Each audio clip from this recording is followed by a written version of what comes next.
As you guys know, if you've been listening to this podcast, Dad and I have been getting regular NAD treatments and I've definitely seen results like improved moods and energy levels. The only drawback is that each treatment involves being on an IV drip for 8 hours and is fairly unpleasant. If you don't have time for that, but still want the benefits of NAD, a great alternative is a supplement called Basis, produced by the company Elysium.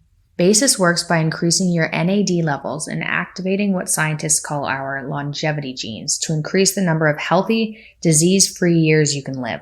Many of the benefits of increased NAD are things you won't feel, like enhanced mitochondrial function, active longevity genes, and improved DNA repair. But Basis customers also report experiencing higher energy, better sleep, and more satisfying workouts. Plus, it's easy. Just take 2 capsules a day to improve the way you age. Listeners can get 10% off of a monthly subscription to Basis by visiting trybasis.com/Jordan and using the promo code Jordan10. That's trybasis.com/Jordan and the promo code Jordan10. That's a great deal on a groundbreaking supplement.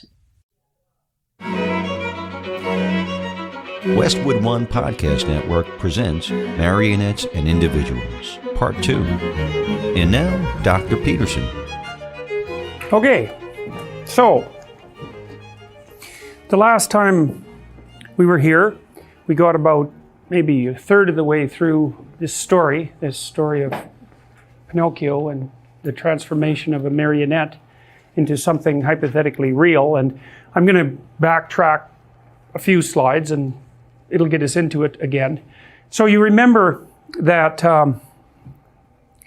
the blue fairy, so I would say the benevolent element of Mother Nature in the schemata that we're going to use to investigate mythology, had more or less been allowed her entrance because Geppetto was a good guy and because he wished for the right thing. And so in some sense, here's a way of thinking about that. You know, genetic/environmental studies of children's temperament have revealed something quite interesting, which is that the shared environment that children have within a family, so that would be what's the same about your environment and your brother's environment, to say, doesn't have that much effect on your temperament or his temperament. Because the presumption always was that within a family there was a shared environment, right? That something was common about the environment to every child within that environment. But there isn't much of a shared environmental effect on temperament. So then you could say, well, that makes it appear as though parenting isn't that relevant in relationship to the development of temperament. But you could also suggest something else. You could suggest that if parenting is occurring properly, the effect of the shared environment should be very close to zero. And the reason for that is that you establish an individual relationship with each child. And the environment is actually a microenvironment that's composed of your observations of your child and that specific child's interaction with you. And to some degree, if there's a shared environment, that means that you're enforcing the same principles on every child. And so my suspicions are, although I don't know this and the research hasn't been done, that in bad families there's a shared environmental effect, but in good families that minimizes. And so that lets the child's biological predisposition, roughly, manifest itself with support and in some positive manner. Well, I don't want to extend the analogy too far, but you could imagine that and this is what this film proposes, is that if you aim properly in relationship to your child, what you're trying to do is to establish an individual relationship and to allow them to move towards whatever their particular expression of individuality happens to be. And that would be the same as allowing nature to take its course in some sense, at least nature in its positive guise, and that's exactly what happens here. Now, the other thing that happens, of course, is that the cricket, for reasons that aren't clear precisely, is knighted by the blue fairy and serves as Pinocchio's conscience, although he isn't very good at it, which is a very peculiar thing and quite a marked point that the film is making, that conscience actually has something to learn too. And there's actually a Freudian element to that, you know, because Freud thought of the superego as the internalization, roughly speaking, of the father. And it could be very severe, the superego, so it could be like a really strict father, really tyrannical father inside your head. Although I think it's better to think about the superego as the internalized representation of society at large, mediated to some degree through your parents, because it's not as if your father even assuming he's tyrannical, is the inventor of all those tyrannical rules. He's the propagator of them, but he's actually a proxy voice, even if it's just for the harsh side of society. He's a proxy voice for society, and because we're social creatures, the utility of having an internal social voice to guide you, although again you seem to be able to follow it or not follow it, which I also find spectacularly interesting, because obviously if it was an unerring guide you could just follow it, and if it was an unerring guide, well, you wouldn't need free will either, because you could just act out the dictates of this internal representation, and that isn't what you do. So anyways, the proposition here is that the conscience exists, but it's a relatively flawed entity, and it needs to be modified as well by nature, which is quite interesting, because the Blue Fairy knights him, because you also might think of the conscience as only something that's socially constructed, right, which is the more typical viewpoint, but I don't buy that for a second, because I believe firmly, and I think the Piagetian interpretation of child development more or less bears this out, is that there are parameters within which conscience has to operate, and that it's sort of like this. It's like it's the same parameters that govern fair play, we'll say that. And so you can say there's fair play within a game, and there's fair play across sets of games, and the set of games is pretty much indistinguishable from the actual environment, right? If you think about all the things you do as nested games, at some point the spread of that is large enough so it encompasses everything you do, which includes the environment. And so I believe that you're adapted to the set of all possible games, roughly speaking, all possible playable games, something like that, and that you know the rules for that, which is why we talked about this a little bit, why you're so good at identifying cheaters.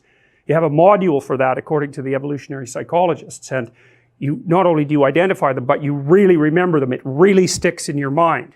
And there's other evidence too. So one piece of evidence that I love, I think it's so, well, there's a couple. One I would derive from Franz de Waal, who's a famous primatologist, and he studied the prototype morality that emerges in chimpanzees. And it's very much nested in their dominance structures, you know, because you could think of morality in some sense as the understanding of the rules by which the dominance hierarchy operates, right?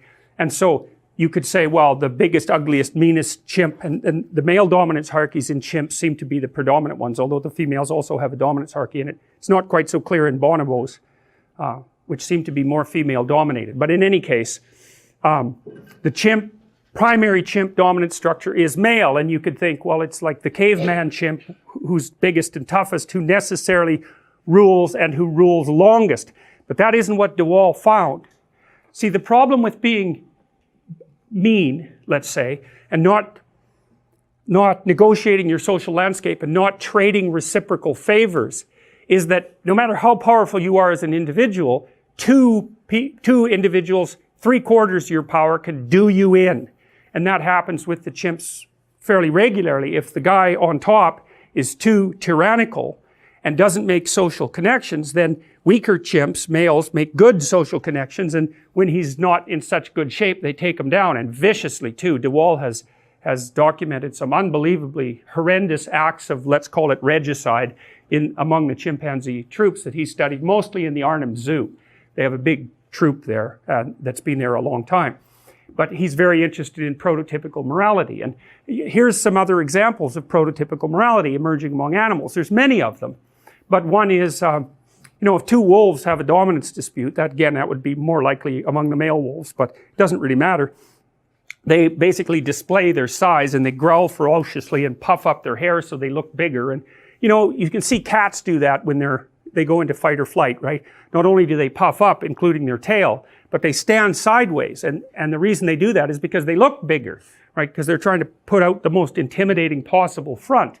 So anyways, if two wolves are going at it, what they're really trying to do is to size each other up. And they're trying to scare each other into backing off, fundamentally. Because, see, the worst case scenario is like, you're wolf number 1 and I'm wolf number 2, and we tear each other to shreds, but I win, but I'm so damaged after that wolf number 3 comes in and takes me out. So, there's a big cost to be paid even for victory in a dominance dispute if it degenerates into violence. And animals and human beings, but animals in particular, have evolved very, very specific mechanisms to escalate dominance disputes towards violence step by step, so that the victor doesn't risk incapacitating himself by winning. So what happens with the wolves is that, they growl at each other and posture and display, and maybe they even snap at each other, but the probability that they're going to get into a full-fledged fight is pretty low. And what happens is one of the wolves backs off and flips over and shows his neck, and that basically means, all right, tear it out, and the other wolf says, of course he doesn't, well, you're kind of an idiot and you're not that strong, but we might need you to take down a moose in the future, and so, despite your patheticness, I won't tear out your throat. And then they've established their dominance position, and then from then on, at least for some substantial period of time, the subordinate wolf gives way to the dominant wolf. But at least the subordinate wolf is alive, and he might be dominant over other wolves, and so everyone in the whole hierarchy has sorted that out either through mock combat or through combat itself.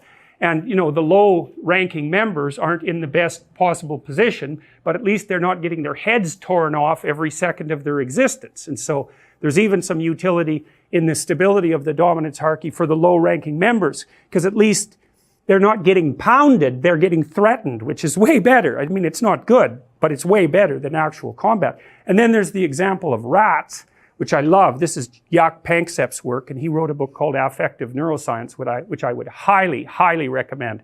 I have a list of recommended readings on my website. It's a brilliant book, and he's a brilliant psychologist, really. One of the top psychologists as far as I'm concerned, both theoretically and experimentally, a real genius. He's the guy who discovered that rats laugh when you tickle them. They laugh ultrasonically, so you can't actually hear them, but if you record it and slow it down, then you can hear them giggling away when you tickle them with an eraser, which is sort of like their mother's tongue. It's often what lab people use as a substitute for the licking of the little rat by the mother. And he discovered the play circuit in mammals, which is like a major deal, right? He should get a Nobel Prize for that. That's a big deal, to discover an entire motivational circuit whose existence no one had really predicted, apart from the fact that obviously mammals play. And even lizards, maybe. Some of the more social lizards seem to play, So anyhow, what Panksepp observed, and I think this is a brilliant piece of science, is that, first of all, juvenile male rats in particular like to rough and tumble play. They like to wrestle. And they actually pin each other just like little kids do, or like adult wrestlers do. They pin their shoulders down, and that basically means you win. And so, okay, so that's pretty cool. But what's even cooler, I think, well, there's three things. One is the rats will work for an opportunity to get into an arena where they know that play might occur. And so that's one of the scientific ways of testing an animal's motivation, right? So imagine you have a starving rat and it knows that it's got food down the end of a corridor. You can put a little spring on its tail and measure how hard it pulls, and that gives you an indication of its motivational force. Now, imagine the starving rat that's trying to get to some food, and you have a little spring on his tail, and you waft in some cat odor. So now that rat is starving and wants to get out of there. He's going to try to pull even farther towards the food. So getting away plus getting forward are separate motivational systems, and if you can add them together, it's real potent. And part of the reason why in the future authoring exercise that you guys are going to do as the class progresses, you're asked to outline the place you'd like to end up, which is your desired future, and also the place that you could end up if you let everything fall apart, is so that your anxiety chases you and your approach systems pull you forward. You're maximally motivated then. And it's important because otherwise you can be afraid of pursuing the things that you want to pursue, right? And that's very common. And so then the fear inhibits you as the promise pulls you forward, but it makes you weak because you're afraid. You want to get your fear behind you, pushing you. And so what you want to be is more afraid of not pursuing your goals than you are of pursuing them. It's very, very helpful. And lots of times in life, and this is something really worth knowing, and this is one of the advantages to being an autonomous adult, is you don't get to pick the best thing. You get to pick your poison. You have two bad choices, and you get to pick which one you're willing to suffer through. And every choice has a bit of that element in it. And so if you know that, it's really freeing, because otherwise you torture yourself by thinking, well, maybe there's a good solution to this, compared to the bad solution. It's like, no, sometimes there's just risky solution 1 and risky solution 2. And sometimes both of them are really bad, but you at least get to pick which one you're willing to suffer through. And that's that actually makes quite a bit of difference, because you're also facing it voluntarily then, instead of it chasing you. And that is an entirely different psychophysiological response. Challenge versus threat, it's not the same, even if the magnitude of the problem is the same. And so putting yourself in a challenging, let's call it mind frame, you can't just do that by magic. Putting yourself in a challenging mind frame is much easier on you psychophysiologically, because you don't go into the generalized stress response to the same degree. And you're activating your exploratory and seeking systems, which are dopaminergically mediated and that involve positive emotion.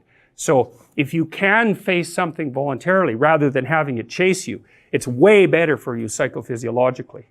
So that's partly why, well, it's worthwhile to go find the dragon in its lair instead of waiting for it to come and eat you. So, and especially when you also add the idea that if you go find the dragon in its lair, you might find it when it's a baby instead of a full-fledged bloody monster that is definitely going to take you down. And so that's part of the reason why, well, there's a whole bunch of things that emerge out of that observation, like don't avoid small problems that you know are there. Face them, because they'll grow into big problems all by themselves. And you can think about, imagine the tax department sends you a notification. You owe them like $300. Well, it's that's annoying. Maybe you don't even want to open the letter. Or maybe if you do, you just put it on the shelf. But that damn thing doesn't just sit there like a piece of paper on the shelf, right? You ignore that for 5 or 6 years, it's going to become attached to all sorts of horrible things. And if you ignore it long enough, you get the idea. It's going to turn into something that is completely unlike the little piece of paper that it's written on. And many, many problems in life are like that. You'll see that they pop their ugly little head up, and and you might want to turn away. You might not want to think about it, which is the easiest way of turning away, right? You just don't attend to it. It's not like you repress it or anything like that. You just fail to attend to it. And that's as a long-term strategy, it's dismal. It's also something I think that's more characteristic of people who are high in neuroticism and high in agreeableness, because agreeable people don't like conflict. And people who are high in neuroticism, who are high in negative emotion, are hit harder per unit of uncertainty or threat. And so, and that's partly why in psychotherapy, a lot of times the people you see need assertiveness training, so that would be the opposite of agreeableness, or they need to help get their anxiety and emotional pain under control. Those are not the only reasons. There's antisocial behavior, but you can't fix that in therapy in all likelihood. There's alcoholism. There's lots of other reasons, but those are two major reasons. So anyways, that was all to tell you that, oh yes, back to the rats. So okay, the rats are pulling on you can measure rat motivation by how hard they pull on the spring, let's say, and they're more motivated if they're running away and running towards, but let's go back to play. So you can take juvenile rats who haven't been able to play for a while, maybe they've been isolated, or maybe they just haven't been able to engage in physical activity, like many school children that you might be thinking about, neither allowed to play nor allowed to engage in physical activity, and there's a reason I'm telling you that. So anyways, you get one of these little rats and you can measure how hard he'll pull to go out and play, or how many buttons he'll push, And that gives you an indication of his motivation. So anyways, you can see that a play-deprived juvenile rat will fight harder to play than a non-play-deprived juvenile rat. And so you can infer that the rat wants to go play. And, you do that. You do the same measurement with everyone around you. If they want to do something, you're going to poke and prod at them to see what sort of things they're willing to overcome in order to go and do that. You'll object, even if you don't really object. It's a measurement device. And if they're willing to overcome a bunch of your objections, then you think, oh, well, maybe they really want to. And that's another thing to really know. If there's something you want, you need about 5 arguments about why you want it. Because the probability that the person who's opposing you will have 5 arguments about why you shouldn't have it is very low. They just won't have thought it through enough. So the other thing that happens in the future authoring exercise is that you're asked to articulate the reasons for all the goals that come out of your vision of the future. So you're asked, why would it be good for you? Why would it be good for your family? Why would it be good for broader society? So that gives you 3 levels of argumentation right there. And if you have it articulated down into detail and it's related to other important goals, then you're a hell of a thing to argue with, because people just aren't that deep, by which I mean They just don't have that many levels of explanation or objection. And it's also really useful in relationship to your own mind, because if you want to do something that's difficult and that requires energy, a lot of different subsystems in your mind are going to throw up objections. It's like, well, maybe that isn't what you should be doing right now. Maybe you should be doing the dishes or vacuuming or watching TV or looking at YouTube. Or if you're really sneaky, when you're trying to do something hard, what your brain does is give you something else hard to do that's not quite as hard, so that you can feel justified in not doing the thing you're supposed to because you're doing something else useful. And if you give in to that temptation, which you often will, then it wins, and because it wins, it gets a little dopamine kick and it grows stronger. Anything you let win, the internal argument, grows. And anything you let be defeated shrinks, because it's punished. It doesn't get to have its way. So that's another thing really to remember, is don't practice what you do not want to become. And because they're neurological circuits, you build those things in there, man, they're not going anywhere. You can build another little machine to inhibit them. That's the best you can do. Once they're in there, you can't get them out.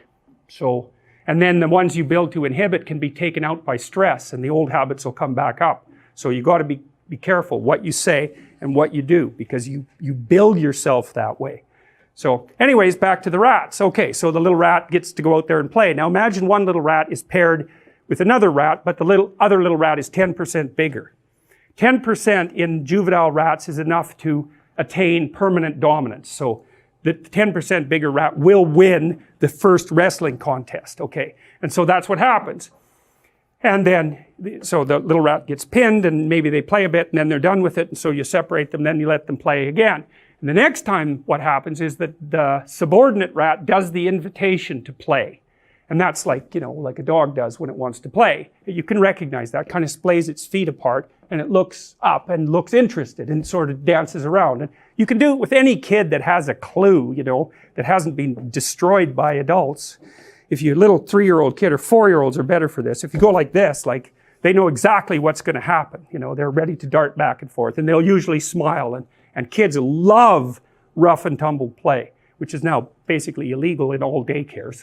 It seriously is. Kids need it so desperately, because it teaches them the limits of their body and your body, and it teaches them what's painful and what isn't, and it teaches them the dance of play. And without that, they're just little disembodied blobs. Like, they have no finesse. That's what you're checking out when you dance with someone, You're seeing if they have that fluency and facility for mutual reciprocal action embodied in them. And if they're kind of like this, and just have no sense of rhythm and don't pay any attention to you and all of that, you have reason to question whether they actually inhabit their body and whether they can engage in a mutual interaction, a physical interaction that's going to be reciprocal and mutually satisfying. It's really important to check out. And a lot of that rough and tumble play, even interactions between a child and its mother. If you have a happy mother and a happy infant, and you videotape them and you speed up the videotape, you'll see that they're dancing. So one responds, then the other responds, then the other responds. It might just be with eye gaze and movement and all of that, but there's a dynamic interplay, which you don't see with depressed mothers and their infants. So, okay, so back to play. So the little rat is the subordinate one, he has to do the invitation. And then the big rat can agree to play because he's in the dominant position. But if you pair them repeatedly, and this is really worth thinking about, because see, morality emerges out of repeated interactions. Because you might say, well, if you're only going to interact with someone once, you might as well just take advantage of them and run off. That's what a psychopath does, by the way. And there is room in the environmental niche for psychopaths, but they have to keep moving around, because otherwise people figure out who they are. So they just move around, and they can take advantage of one person, maybe 5 times or 10 times or something. And then the reputation spreads and they got to get the hell out of there. So it's not a good long-term strategy, unless you can't think of a better one. So anyways, if you repeatedly pair these rats, unless the big rat lets the little rat win at least 30% of the time, the little rat will not ask the big rat to play. And it's a staggering discovery. It's a staggering discovery because you've got the emergence there of a implicit morality, essentially, that's even incarnated in rats, that emerges across multiple play sessions. It's like, yes, exactly. That's exactly what Piaget said about the emergence of morality. It's exactly the same idea at the rat level.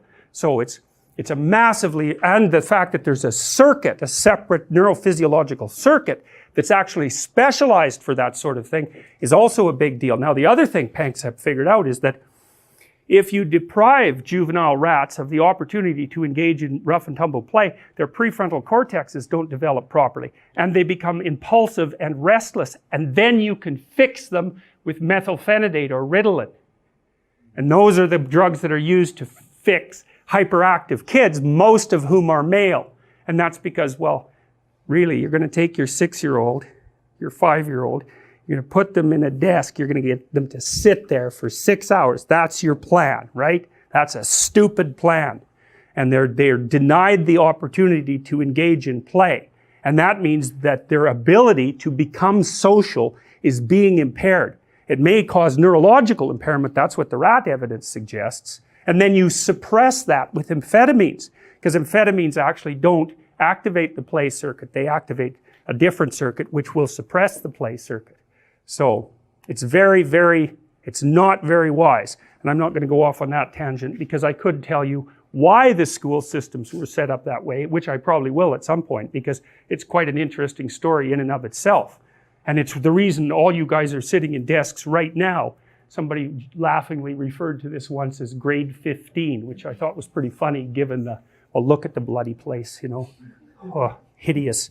And, okay, so now, this is an interesting thing. So you got the emergence of morality in, say, chimps, you got the emergence of morality in wolves, you got the emergence of morality in rats, and the morality governs sequential interactions or group interactions. They have to repeat because it's an emergent property of social or repetitive interactions. That's why. You can't just localize it in one instance. It's repeated.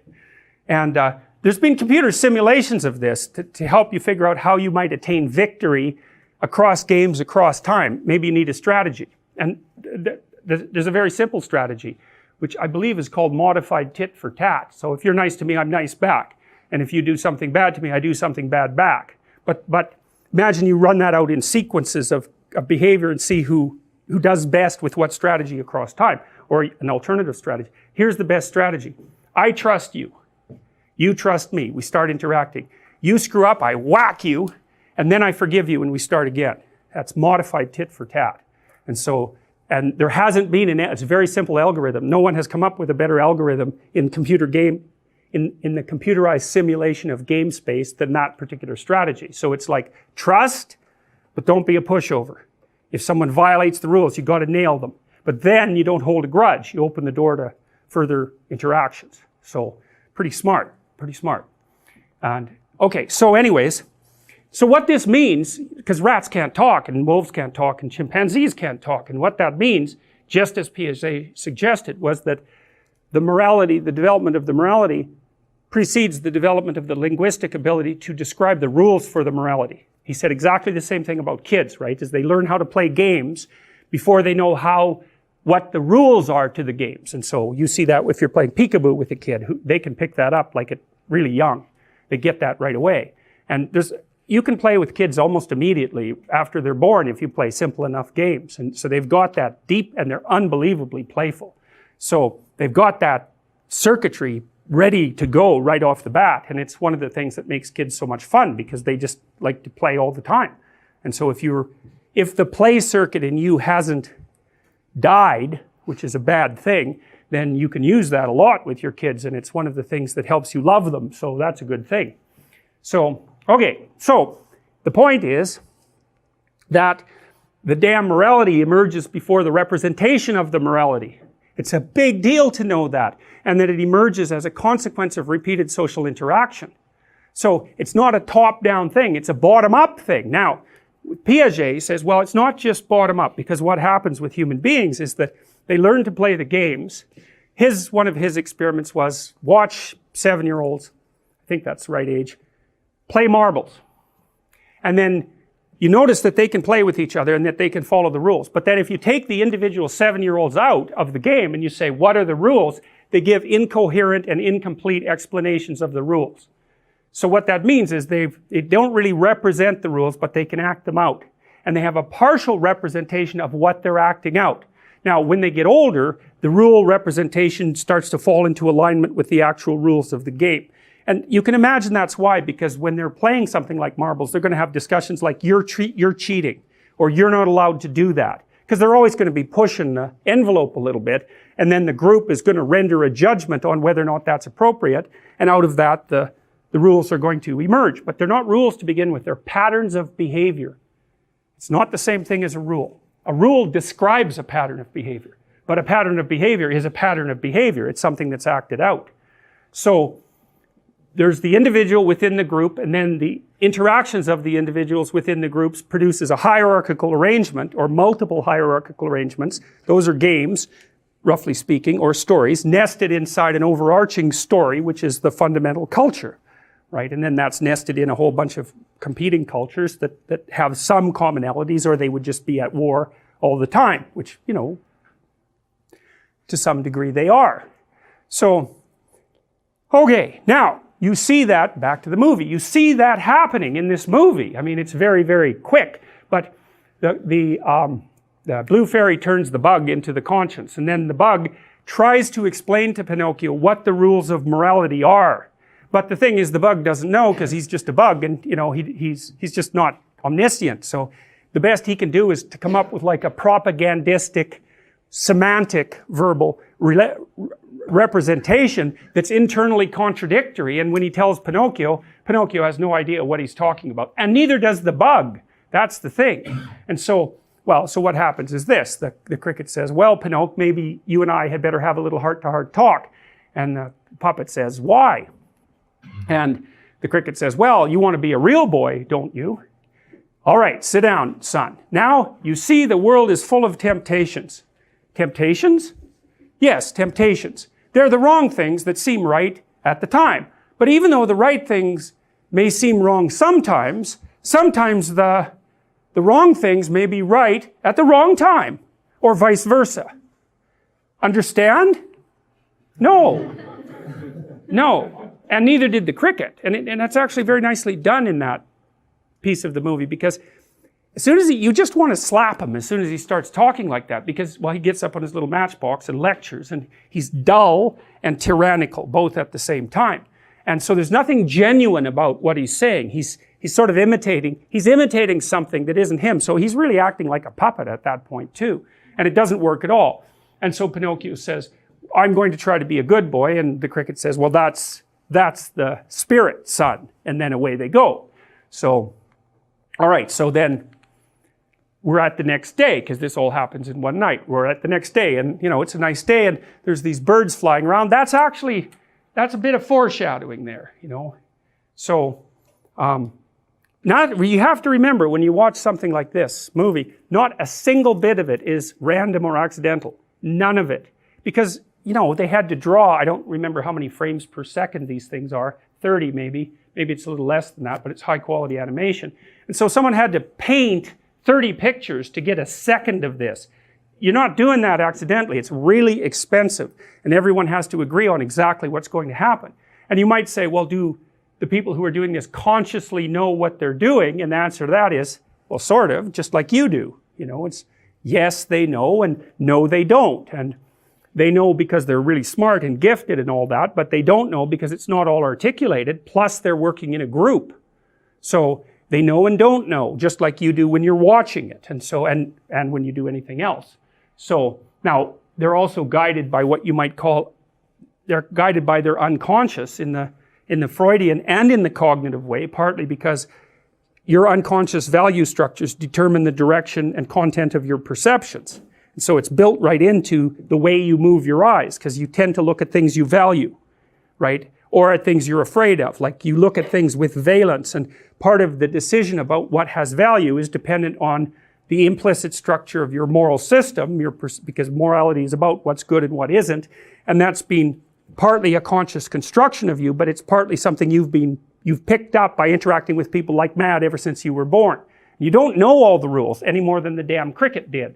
You just don't, and you can't, because you're too complicated. But you act them out, And then you also have representations of how people act in your imagination. Dreams are, that's what a dream is. That's what a fantasy is. That's what that little movie that plays inside your head when you remember what you did is. And you only remember the gist, you know. So even the imagistic representation of your behavior in your past, which is basically your episodic memory, it's already selecting and molding and turning it into a relatable story. It can't help but do that. It's the only way you can represent it. And so you don't know how you do that or why you do that, but part of it's governed by this implicit morality that's part of your procedural memory system, part of the way you act and part of the way you move your eyes and listen to things and focus on them. And that's all being instantiated inside of you because of this immense social, your biology, but also this immense social project that you're continually engaged in. And so that informs what you remember, it informs what you imagine, it informs what we collectively imagine. It informs what we can collectively understand. And partly what you're doing while you become conscious of yourself is to map the implicit structures that already constitute you from society into explicit representation. That's what self-understanding means. And you know, when you have that moment of insight about something you've done, it's like you're watching this repetitive behavior that you've manifested, probably that got you in trouble. You know, it's your characteristic way of falling accidentally into chaos, and you talk about it and your problems, you talk about them with your friends, you talk about them, and maybe you have dreams about them, and you're trying to relate them, and you have memories about them that you can't get rid of because they're negatively toned, and so you talk about them, and then someone comes up with a little statement that links them together causally, and you think, aha, that's what I'm doing. And then maybe you can stop doing it, or at least maybe then you can think up some strategies for not doing it anymore. But it's not like you know. It's like you're acting it out. You know it that way. But until the representation matches that pattern, that click of insight doesn't occur. And that's like a revelation. It's a really good way of thinking about it. Because the knowledge is there in its implicit form, and all of a sudden, bang, it's been made explicit. As a fantasy maybe, or also as a set of semantic statements. You know, maybe you have a crush on someone and you don't notice it, and maybe you find yourself having a fantasy about them. You think, oh, that means something, that indicates something. Maybe you don't want to know that that's what you want, but the fantasy will tell you. And one of the things Jung suggested, and this is sort of out of the Freudian tradition of free associations, is watch yourself, watch your fantasies, because they're always happening. And they'll tell you something. And so one of the things I do when I'm interacting with my clients is we'll have a discussion, and then their eyes will drift a little bit, and I'll know that something's flitted through their mind, you know, and that means we've touched on something that has a multiplicity of elements. And so I'll stop and say, look, I noticed that maybe you teared up. That's another thing to really watch. Or maybe you laughed, or you drifted at least. It's because some other thought has entered your field of consciousness. And then if you can get the person to grab those thoughts, to notice them, then you can often figure out the avenues along which that particular conversation might unfold. That's a complex. That's a Jungian complex or a psychoanalytic complex. It's like there's an emotional core that produces a whole range of associated ideas, and that thing's got a life. It's like a micro-personality, and it might have resentment in it, might have anger. It's often negative emotion tinged, because though negative emotion tinged episodes are still problems, and they will emerge automatically because your threat detection systems force them onto your consciousness, essentially. So you watch, and when you drift, you'll drift, and the fantasy is partly a representation of the problem space. You know that happens when you wake up at 3 in the morning and you're worried about things, right? Because actually what happens is you wake up during threat processing. And if you're depressed, actually that gets so intense you can't sleep. So then you just lay there all night worrying. Not fun. And those are fantasies about the negative elements of your past, present, and future. And the fantasies can also breed solutions. And that's partly why Freud regarded dreams as wish fulfillments. It's partly, and he wasn't, that was where he stopped. It's not correct. It's partially correct. It's like the fantasy will provide you with a problem and a potential solution, but they're more like problem identification mechanisms, the fantasies, with the possibility of a solution built in. And so a way of thinking about that is that you can generate potential futures, So they're like each segregatable environments according to the rules of your fantasy. Then you can generate little avatars of yourself that inhabit each of those little universes, and you can run them as simulations. And then you can watch what happens in the simulation, and if it's a catastrophe, then you don't have to act it out. And that's not exactly, that's akin to what you're doing when you go watch a movie, except that is much more coherent and well thought through, you know, than just a dream, which is often quite fragmentary. And that's partly because the dream is willing to sacrifice coherence to play with category structures. You know, and that's why in dreams things can change from one thing into another really weirdly, or scenes can change from one scene into another without a logic. The logic gets loosened so that the expanse of your thinking can widen. And it's dangerous to do that, and that's partly why you do it when you're asleep and paralyzed. You know, you don't run around and act out your pseudopodal fantasies, you know, where you're stretching yourself out into the world. There's no risk exactly. And so, although it can be bad enough so you wake up in terror, you know, but that's better than being in a crocodile's mouth by a large margin. Anyways, back to these birds. These are used later in the movie as manifestations of the Holy Spirit, roughly speaking. And of course, that's a standard Christian symbol, although, as I mentioned, the dove often represents the Holy Spirit, and we'll talk about that later. But this movie has very strong pagan elements in it, as I mentioned before, as opposed to strictly Christian symbolism. But that's a foreshadowing. And what it foreshadows is that, well, a new day has dawned. It's the emergence of new consciousness.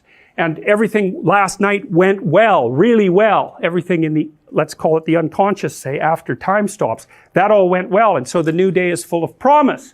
And so the birds are singing and the sun is shining and like, hooray. And so that's exactly, so that sets, this is the next scene, right? So it sets the tenor for that scene just like the introductory song does.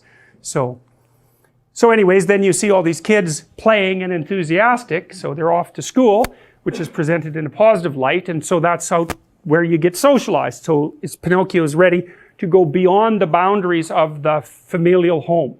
And he's ready because his father prepared him and because his mother prepared him. And so he goes off, and he's not going off alone, he's going with his conscience, and which is sort of you could think about it again as the internalized representation of nature and society. And so he's not going out there alone, even though he's not very good at it.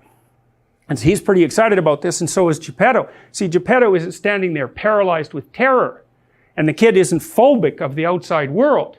And so he's treating it as an adventure. I mean, even though, well, it's an adventure, but adventures can be dangerous. What if you can imagine a kid, especially one who's like high neuroticism, who hasn't been encouraged sufficiently to overcome that, let's say, their primary idea might be, well, what if the other kids don't like me?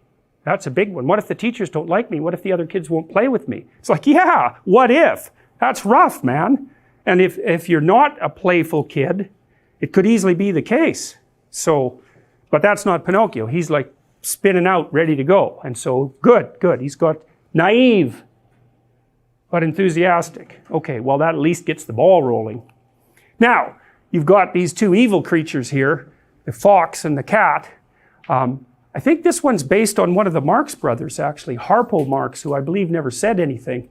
But be that as it may, there are these ne'er-do-well characters. The fox in particular. Now, fox is a standard trickster animal, right? It's a classic animal, maybe because it's good at hiding and it's good at hunting. I don't know exactly why, but and coyotes are like that too. They're classic trickster animals. He's kind of like Wile E. Coyote, in fact, you know, the Warner Brothers character who's genius at large, and of course whose arrogance continually gets him walloped. And this character has a lot of features like that, but he feigns being an English gentleman of like the 1890s and pretends to be educated, and he has a kind of high-blown way of talking, and he's a fraud through and through. And he's got this, you know, sidekick who is barely there at all, and he doesn't treat him that well, but he's got someone to lord it over, so that keeps his dominance hierarchy thing going well. And the fact that he's like a second-rate companion, well, he never really notices that, although he'll treat him contemptuously whenever he gets a chance. So anyways, they're walking down the street, and the fox is bragging away about some crooked thing that he's done and how he pulled the wool over someone's eyes. And he confuses that with wisdom and intelligence. And one of the things that you see, this is worth knowing too, because if you're preyed upon by a psychopath, which you will be to some degree at some point in your life, the psychopath who will be narcissistic will presume that you're stupid and that you deserve to be taken advantage of because you're naive and stupid. So it's actually a good thing that he's doing it. And his proof for, and I'm saying he because there are more male psychopaths, the proof that you're stupid, naive, is that he can take advantage of you. And so, like, if you were wiser, you'd be, you know, you'd know his tricks, and then it wouldn't be morally necessary for him to show you just exactly who knows what about what. And so the psychopath will use his ability to fool you as proof of his own grandiose omnipotence, omniscience, and narcissism. And the problem with that is that you can be fooled by a psychopath, and virtually anybody can. So that Robert Hare, for example, who studied psychopaths for a long time and interviewed a lot of them, like hundreds of them, and videotaped many of the interviews, he said when he was talking to the psychopath, he always believed what they were saying. And then he'd watch the video afterwards and see where the conversation went off the rails. But, you know, the proclivity to be polite in a conversation is very strong. And if you're polite, you don't object to the way that the person unfolds their strategy, you know. And psychopaths are pretty good at figuring out how to manipulate, obviously, how to manipulate people. And the probability that you will be immune to that is extraordinarily low. Go watch Paul Bernardo being interviewed by policemen on YouTube. That's that's enlightening, man. Paul Bernardo, he's like the CEO of a meeting in that video, you know. He gives the cops hell, he gives the lawyers hell, he protests his innocence. He basically tells them that they're rude and untrustworthy because they don't trust him because he did a few little things 17 years ago. And he gets away with it, a few little things, right? I mean, he killed a bunch of people, including the sister of his girlfriend at the time. And, you know, he was a repeat sexual offender and murderer. It's like, but he basically goes, well, you know, that's a long time ago. It's like, we're past that, aren't we? I mean, I'm having a discussion with you. I'm trying to help you solve some crimes, which, by the way, I committed, but we won't bring that up. You know, and you're accusing me of being a liar. Like, you're not playing fair. What's up with you? And then when they answer, he looks at his fingernails, which is like, that's a lovely little manipulative thing, because it basically means whatever happens to be under my fingernail at the moment is much higher priority than listening to your foolish story. And you watch, you'll see people do that to you. And then you get a little insight into what they're up to. He's very good at that. And so, or he looks outside, or he just looks at his hands, or he looks out the window, immediately dismissive in his nonverbal behavior. It's brilliant. The courts were forced to release that, by the way. But look it up, Paul Bernardo on YouTube. Wow, it's just mind-boggling. He's so good at what he does. And he's good-looking, and he's charismatic, and, you know, he can really pull it off. And you can't tell what's happening with the cops and the lawyers, whether they're just letting him play his routine to get some information from him, or whether he's actually setting them back on his heels. And I suspect it's a bit of both. But it's a masterful performance. If you didn't know who he was, and you were watching it without the audio, you'd think he's the CEO of some company giving his employees hell for not being up to scratch. That's all his body language, his eye contact, everything just speaks that. It's amazing. So anyways, you got these two-bit hoods here who think they're really something. They also think they're tough and dangerous, and they're not. They're just, you know, cowardly and corner dwellers, and they confuse their unwillingness to abide by reasonable rules as indication of their heroic courage, which is something else that low-rent hoods like to do, you know. And it's partly because lots of people who just attend to the law do that because they're cowardly, which is a Nietzschean observation. Are you good, or are you just afraid? Well, let's start with afraid first, before we proceed to good. And that the reason that you follow the rules is because you're afraid of getting caught. Yeah, well, you know those kids who, often university kids who are in like a hockey riot, and they end up breaking windows and stealing things, and, you know, they get nailed for it, and afterwards they're really blown away by their own behavior. It's like, well, they're in that camp. It's like they think they're good people, but they're not. They're just never anywhere where you could be bad. And as soon as you put them somewhere where they could be bad, it's like out it comes, just like that. And that's really worth thinking about, because most of you, many of you, but not all of you, I suspect, have never really been somewhere that you could be really bad and get away with it. And so you might think, well, you wouldn't do it, but people do it all the time. So anyways, they're talking about some exploits, and then they see that this character named Stromboli, who's a marionette, he has a puppet show, right? And he's kind of a wheeler dealer too. And remember, I showed you that mask that was glaring at Pinocchio when he got his voice? It's like Stromboli is one of his manifestations. The fox here is another one of his manifestations. And all the negative characters throughout the movie are manifestations of the same thing. It's partly the adversarial individual, and it's partly the tyrannical aspect of society. It's the negative masculine. That's one way of thinking about it. So, and when men go bad, they often go bad by being antisocial and tyrannical. So, where there's way more antisocial men than there are antisocial women, which is why there's 20 times as many men in jail as there are women. So each gender, let's say each sex, has its own characteristic pathologies. And there are some antisocial women, and there are some high neuroticism guys or some guys who are really agreeable as well. So, but they're rarer. So anyways, he sees this poster advertising Stromboli's puppet show. So Stromboli's a puppet master. Now that's really worth thinking about, because that's an archetypal theme, or it's at least attached to an archetypal theme. Something's behind the scenes pulling the strings. And everybody always wonders what that is, right? What's actually going on? What's actually going on with Trump? Who's actually in control? Is it Putin? I mean, that's the fantasies of the left. It's Putin. It's like, well, the question always is, what's going on behind the scene, right? And the question is, that's the case certainly on the political landscape, business landscape, interpersonal relations. What are you really up to? Everyone's always wondering that, right? That's why they're watching your eyes, because your eyes point at things, and they can infer what you're interested in and what you're up to by looking at what you look at. And that's why your eyes have whites, is so that we can see where you're pointing them, because gorillas don't. And so what that means, roughly speaking, is that all of your ancestors whose eyes couldn't be reliably tracked were either killed or didn't mate.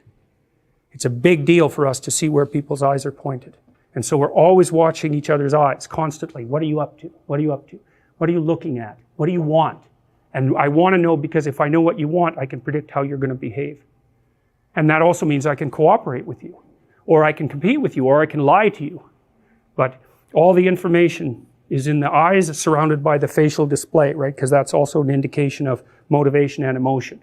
And so our eyes are so good at that for you guys sitting there in the back, I can tell if you're looking at my eyes or at my chin. And the deviation in your eyes is so tiny that it's a kind of miracle that we're capable of making that perceptual observation. It's really important to us. So, and we have really good eyes, so that's another thing about us. So, anyways, what's going on behind the scenes? Well, if you look at Stromboli, you might be thinking, it's not clear he's someone you'd want to have pulling your strings. Like, there's a little bit of forced enthusiasm, let's say, there, and he's just not a very savory looking character. So, anyways, the fox knows him, and they start talking about Stromboli, that old joker, and then how they could possibly involve him in some sort of scam because he's back in town. And then they see the puppet, and the fox does his equivalent of thinking, which is, pretty sad and nasty, but that's what he does. And then they see this puppet with no strings, and they think, hey man, a puppet master would pay a lot for something that is capable of semi-autonomous movement like that. It would be kind of a miracle. And so they decide that they're going to take him to Stromboli.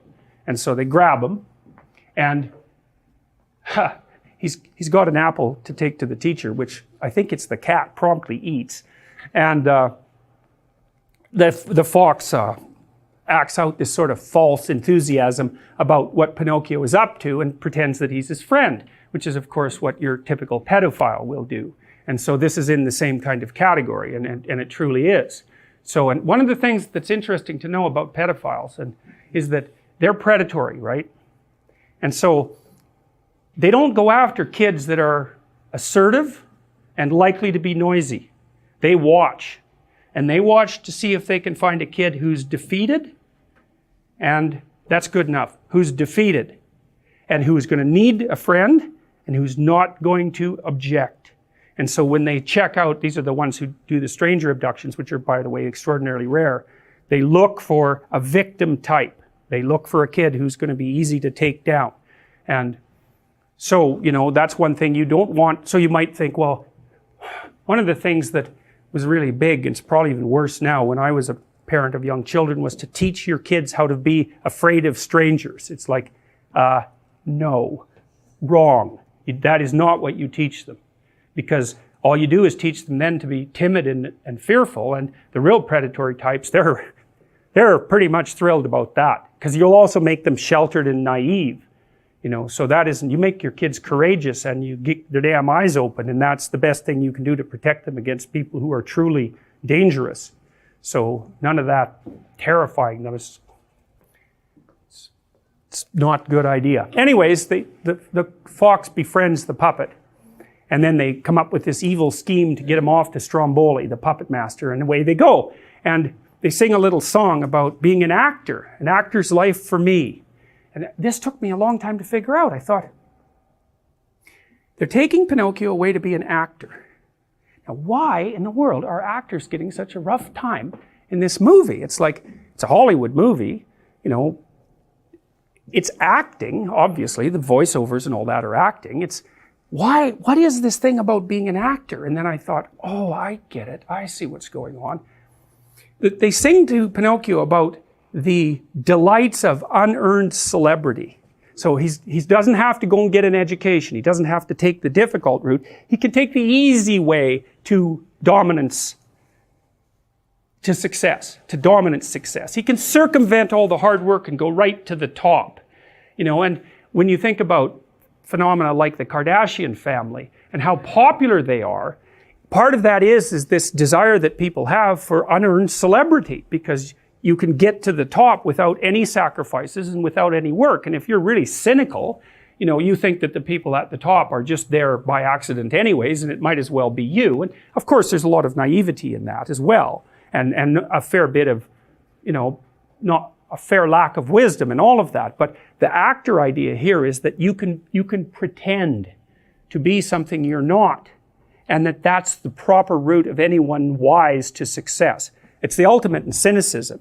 And it's a nihilistic perspective as well, and that's how they entrap him. They say, look, why are you bothering to go to school? That's going to take 18 years. With all of your talents, you can just go on the stage, your name will be up in lights, you'll be at the top in no time. And what does the puppet know? And plus he does have some talents. He is, after all, a semi-autonomous puppet. Now, he doesn't exactly know how special that makes him, but the fox can obviously see something in him. And he's good at playing that naivety off and then offering these false promises. But see, the thing is, one of the things that Carl Jung said that I thought was really interesting when he was talking about the Oedipal situation in families, I never forgot this. So the Oedipal situation, roughly speaking, is when, I'll lay out the classic story, is when a child is seriously overprotected, usually a male child by his mother. Now the reverse can be the case, and it can be a female child by the mother and all of that. But I'll just talk about the classic case to begin with. Now, what Freud observed was that there were usually not very good boundaries in families like that. And so the relationship between the husband and the wife was either strained or non-existent. And the wife would often turn to the child to be what she isn't getting from the husband. And so there's a great South Park episode about this. A wonderful South Park episode where I don't remember that horrible little guy is that's him, yeah. And his mother brings in the dog whisperer to train him. And it's a brilliant episode. If you want to learn about the Freudian Oedipal situation, you watch that, you've got it down cold, because she brings in this expert who then she wants to have an affair with. So that's a boundary issue. And he basically separates her son from him and imposes the same discipline on him that he would impose on a bad dog. Although he also trains the dog's owners all the time, because maybe it's not the dog, maybe it's the owner. There's a horse whisperer movie too about the original horse whisperer that does a beautiful job of laying that out too, because he's very good at fixing problem horses and unbelievably good at diagnosing psychopathology on the part of the owner. He's got a gift for it. But anyways, what happens in the South Park episode is that the dog whisperer gets Cartman, straightened out. And he starts like dressing properly and doing his homework, and the mother is pursuing an affair with the dog whisperer, but he's professional. He keeps his distance, like he keeps boundaries around him. And then he leaves, and then the first thing that she does when he leaves is bribe Cartman basically out of doing his homework so that he can accompany her to, I don't know, a fast food restaurant or something like that. And so the reason she does that is because she's lonesome and doesn't have anybody else around, and maybe she's also deeply, deeply, deeply terrified that if she helps that boy grow up, he will leave and she'll have nothing. And so mothers who don't have something, say, outside their infants, not merely their children, are more likely to fall into that. And it's no wonder, you got to think that through. And lots of women most women really fall in love with their babies, And so even if they start growing into larger children, that can be threatening. Because, when the infant turns into a toddler, the infant is dead. The toddler is there now. And you can radically interfere with that process. That happens all the time. That's the classic Freudian Oedipal nightmare. And that episode is brilliant. It's bloody brilliant. It just nails it. And some of you have been in my personality class and watched Crumb, the documentary Crumb. And that's another staggering exposition of exactly that kind of pathology. Anyways, one of the things Jung pointed out, so I knew this guy once who had a mother who basically was trying that trick, and she was very smart and had lots of tricks up her sleeves, and there's just no way he was going to go for it. He rebelled at every possible moment, and he basically became, I would say, somewhat hyper-masculine in response, which is an interesting lesson with regards to the hypermasculinity that boys often develop if they're raised by single mothers, because they tend to go one of two ways. And he just fought her at every step of the way, and it didn't happen. But one of the things Jung said, which I loved, and you can really see this in the Crumb documentary, is that the Oedipal mother basically entices the child. Says, look, here's the deal. You don't have to do anything, but you don't get to leave. But if you don't leave and you don't do these difficult things, then I'll take care of you. And the child has a choice all the way along there. I mean, obviously, he's outclassed in some sense, but it's not as obvious as you'd think. Little kids are tough, and they make decisions all the time. And so Jung thought about it more as a conspiracy than as something imposed on the child by the mother. And I really like, it's actually a conspiracy between mother, father, and child, actually. And I think that's a good way of looking at it, even though it's really rough, because, should you hold the child responsible? Well, yes, but judiciously and not completely, because then if you deal with someone like that as an adult and they're trying to escape from it, you have to go all the way back and figure out how the hell it happened, and then they have to adjust. They have to figure out where they opened the door, like inviting a vampire in, because they can't come in unless you invite them in, So don't invite them in, because once they're in, they're really hard to get rid of, and they'll take all your blood. So that's a cautionary tale. So anyways, Pinocchio doesn't know any better, and he's got the egotism of youth, and he's offered the easy way to success, which is exactly what the fox tells him, and off they go to see Stromboli. So this is the song. I'm not going to read it all. It's great to be a celebrity in actor's life for me. You sleep till after 2, you promenade a big cigar, you tour the world in a private car, you dine on chicken and caviar, an actor's life for me. So it's all this idea of wealth and public exposure and zero attention whatsoever to anything regarding responsibility or discipline or learning. And so it's a dual attraction, right? You get everything you want and you don't have to do anything. Jeez, what a deal. And so that's what the actor represents. It's a liar, fundamentally. It's someone who's acting out a deception. They're a persona in the Jungian sense. So the persona is the mask you wear in public, that you might even think you are, but you're not. It's this mask, and that's the actor. That's the persona. So the fox and the cat are inviting the puppet to only become a persona. And that's See, for Jung, you start as a persona. And then when you start to investigate the parts of you that don't really fit in that persona, that would be the shadow, then you start understanding who you really are. And that's shocking, because the persona contains everything, roughly speaking, that you think is good, and maybe even that your immediate culture thinks is good. And then the shadow contains everything that's not part of that. And some of that's really bad. But some of it is good disguised as bad. And you can't break out of the persona and transcend it until you incorporate a lot of what's in the shadow. And so, for example, if you're an extraordinarily compassionate person, let's say, 98th percentile will say, you're going to be sacrificing yourself to other people all the time. And there are people who will find that extraordinarily endearing. And it will be under some circumstances, but the problem is that you will sacrifice yourself. And that's a really bad attitude to have, for example, towards adult males. It's a great thing for infants, but for adult males, it is the wrong approach. And so you will get taken advantage of continually by people who are looking for someone like you until you grow some teeth. And you'll think, no, that's the opposite of compassion. Being able to bite hard is the opposite of compassion, which it is. And so you'll have that pushed into the predator category. I'm not doing that. I'm not getting angry. I don't like conflict. It's like until you bring that out of the depths and put it on so you can use it, you're going to be in trouble.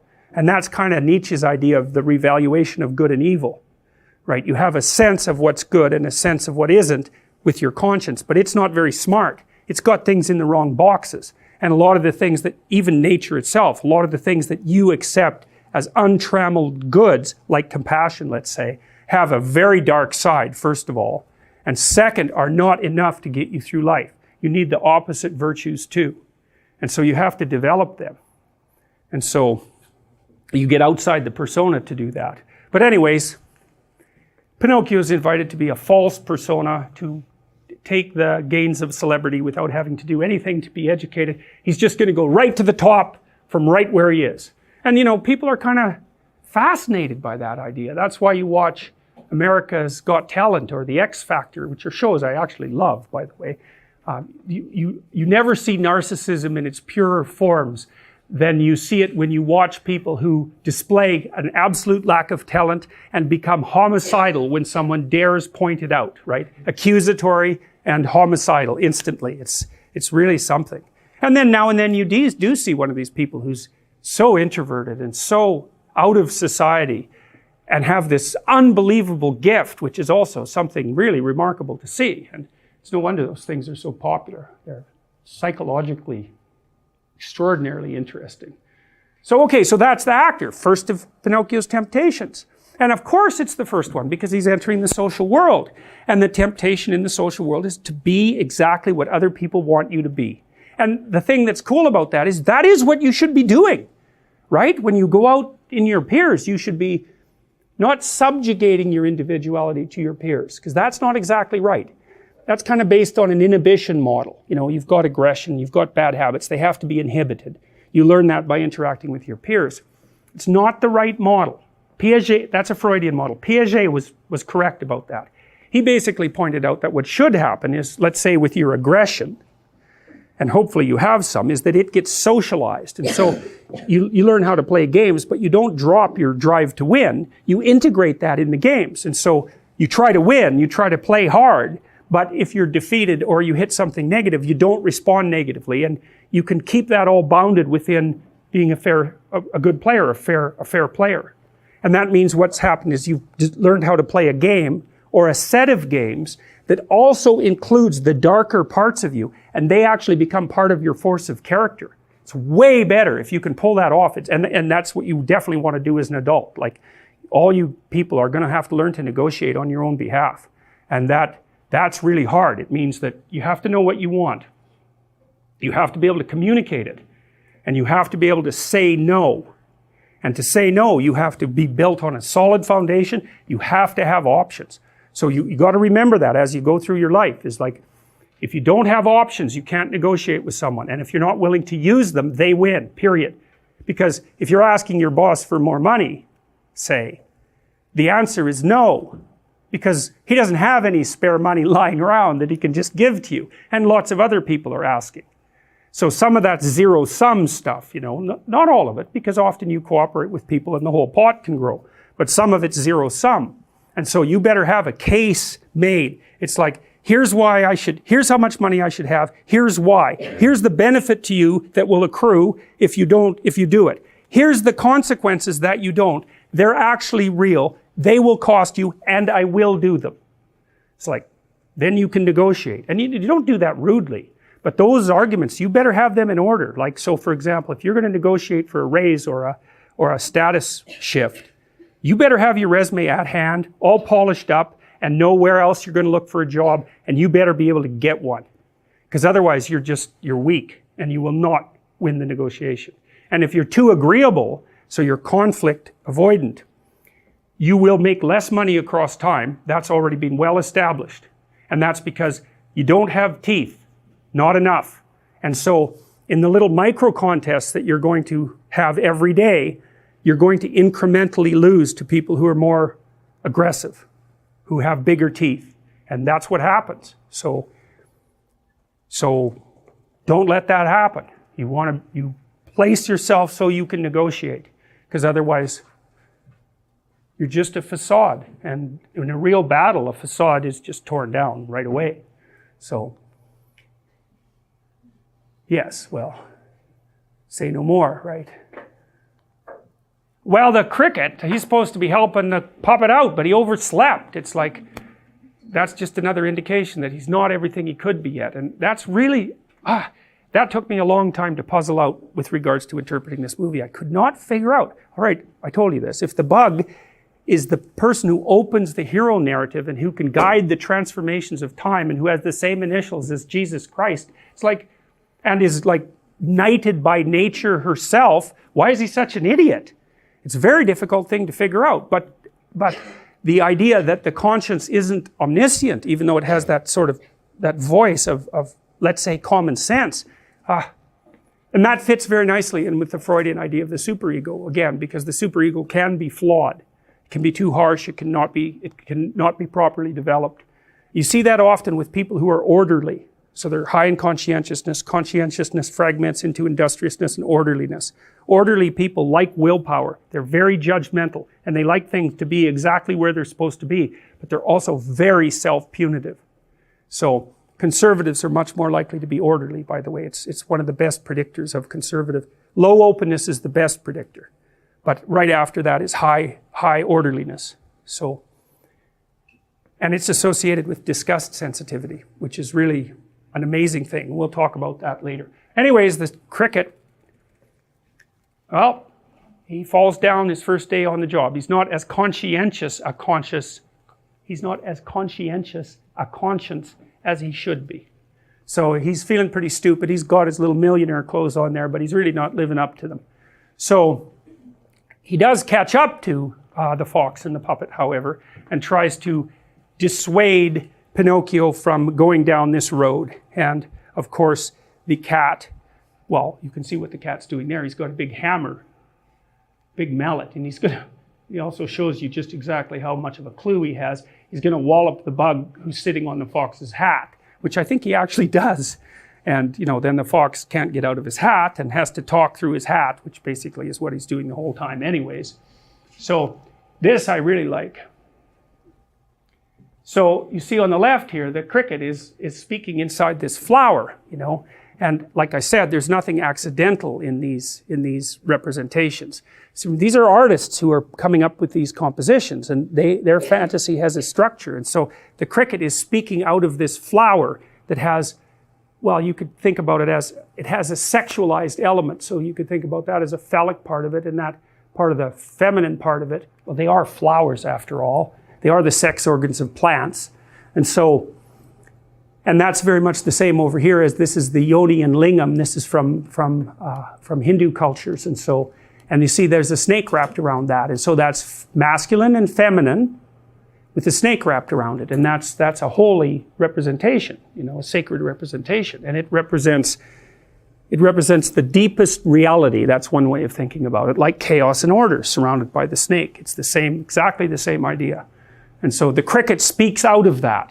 Well, we already know that because the cricket is the conscience, and he's been awakened in part by by Geppetto and the good father, and awakened in part by the good fairy and nature. And so he speaks with those voices, and he's also a manifestation of the underlying chaos itself, because nature and culture spring out of chaos. You know, I already showed you that schematic representation.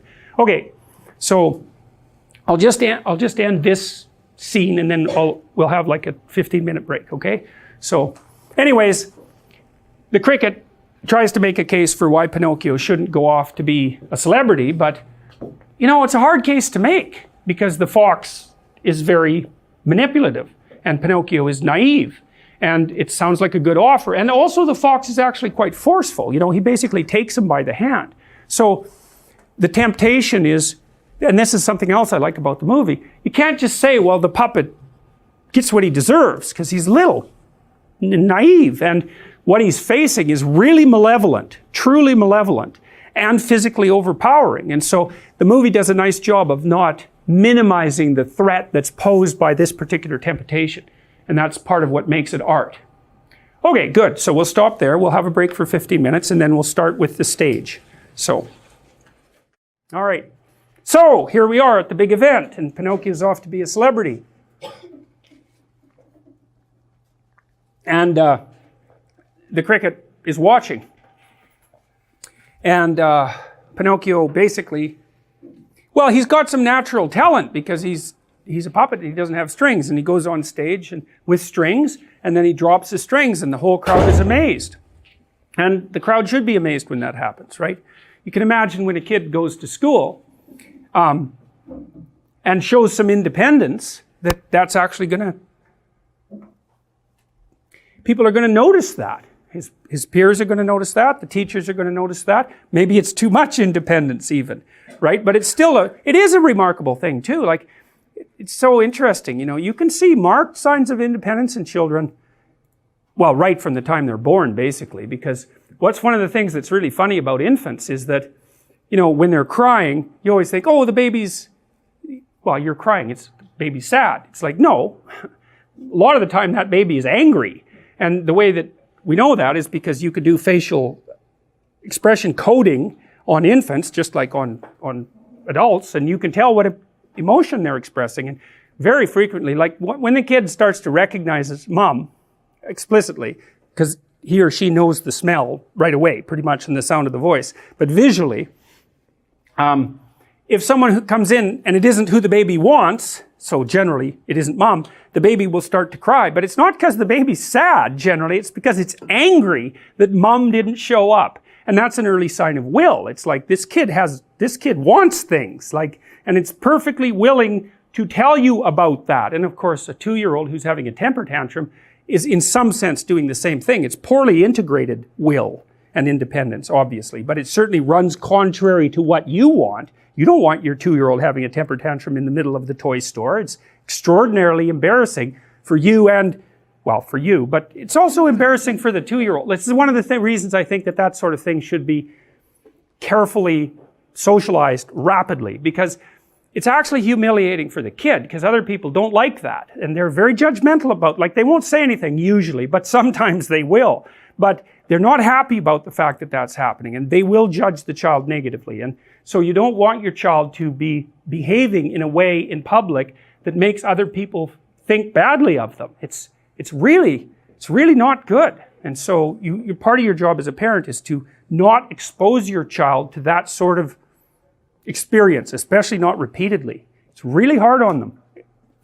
Or they get narcissistic, which is also really hard on them. It takes a lot longer to manifest itself. So anyways, he's off on stage, and Stromboli introduces him and talks about how wonderful this is going to be, and Pinocchio comes out on stage with his strings on and drops them, and then he falls down the steps and put his nose in a hole, makes a fool out of himself. And that's when first time Stromboli shows his true character, because he just really yells and screams at him. And he has his back to the audience, Stromboli, while he's doing this, so he's not noticing how the audience is reacting. Typical tyrannical parent, right, who's not noticing that society is reacting a different way than him, and he's not happy about it. And Pinocchio, of course, is dazed and feels like a fool, and he is a fool, so that's appropriate. But then Stromboli hears the crowd laughing, and as soon as he turns around, he's like all smiles again. And so that's the first time you get insight into what sort of puppet master he is. He's there to please the crowd, and that's all. And he's there to look good in public, but fundamentally he's a tyrant.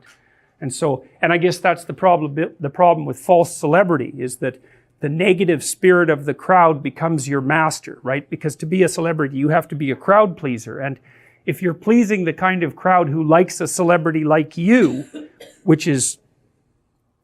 and there's not much reason for that, then it's not exactly like you're appealing to the proper side of the crowd, and you've become its puppet one way or another. And maybe it's rewarding you with wealth, perhaps, and with attention, but fundamentally, it's not something I would recommend if you want to stay reasonably psychologically healthy for any reasonable amount of time. You're going to sell yourself out.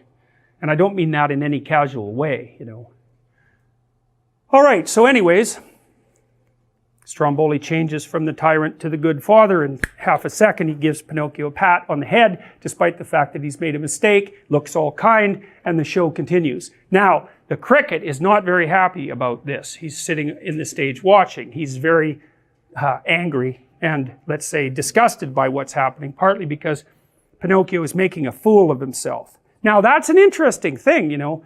Human beings blush. In fact, if I remember correctly, the name Adam, you know, like Adam and Eve, is related to the capacity to blush. Now, that comes from something I read a long time ago, and that might be wrong, but Adam does manifest shame in the sight of God, so there is a relationship there. But anyways, people do make fools of themselves for public display, and you can tell you've done that in some sense, not always, if you blush, because you've either said something you shouldn't have, and you know, you realize that, which is more like you've tried to be funny and gone a little bit too far, and sometimes that can be really funny.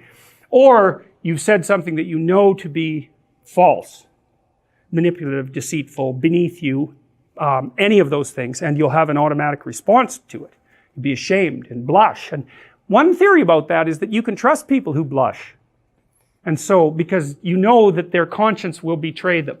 And so that even if they are lying, they tell you. And so it's an interesting theory, you know, because blush is definitely, like, it's a facial display, you know, it's right out there where people can see it.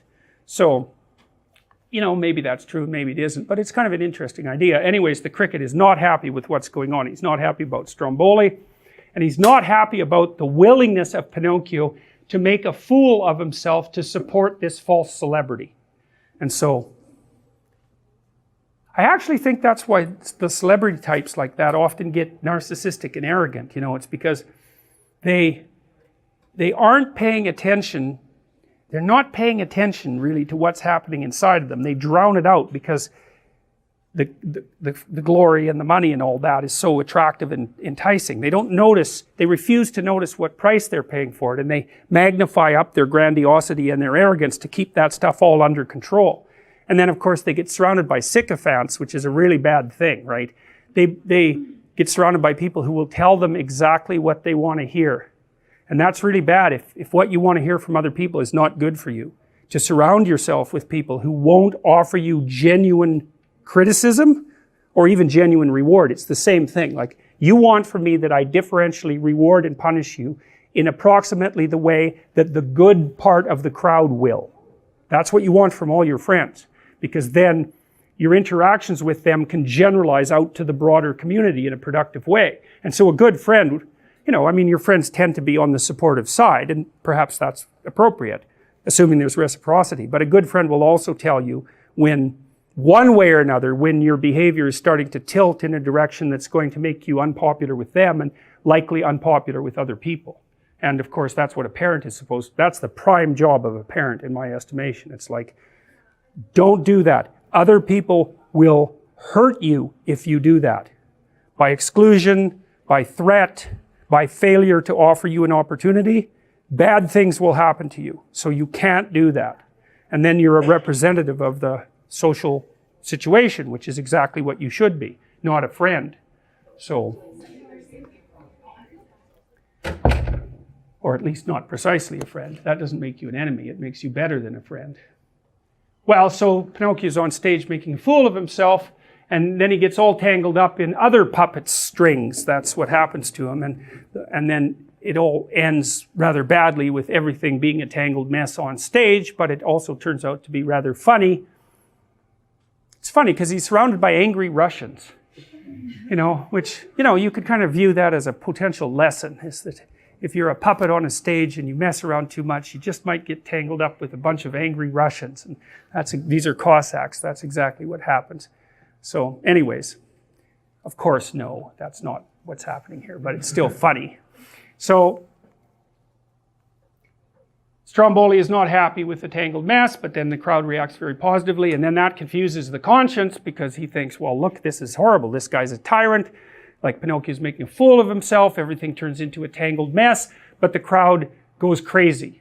And, well, being a fool, that can be entertaining, right? So it's hard to tell when a crowd, especially at a spectacle, because this crowd is at a spectacle, you just don't know exactly why it is that they're responding positively, but you've definitely given them what you want. And you can see this look on Stromboli's face. It's like this false kindness and generosity, public facing. And, anyways, the conscience is very confused. And I really think this is an important thing, because I've often thought, I spent a lot of time thinking about Hitler, and I was thinking, well, how do you get into a state like that, And you think, well, he's a dictator and he led his people down a bad path. It's like, that's not right. That is not what happened. They had a conspiracy together and went down a bad path. Now, think about it this way.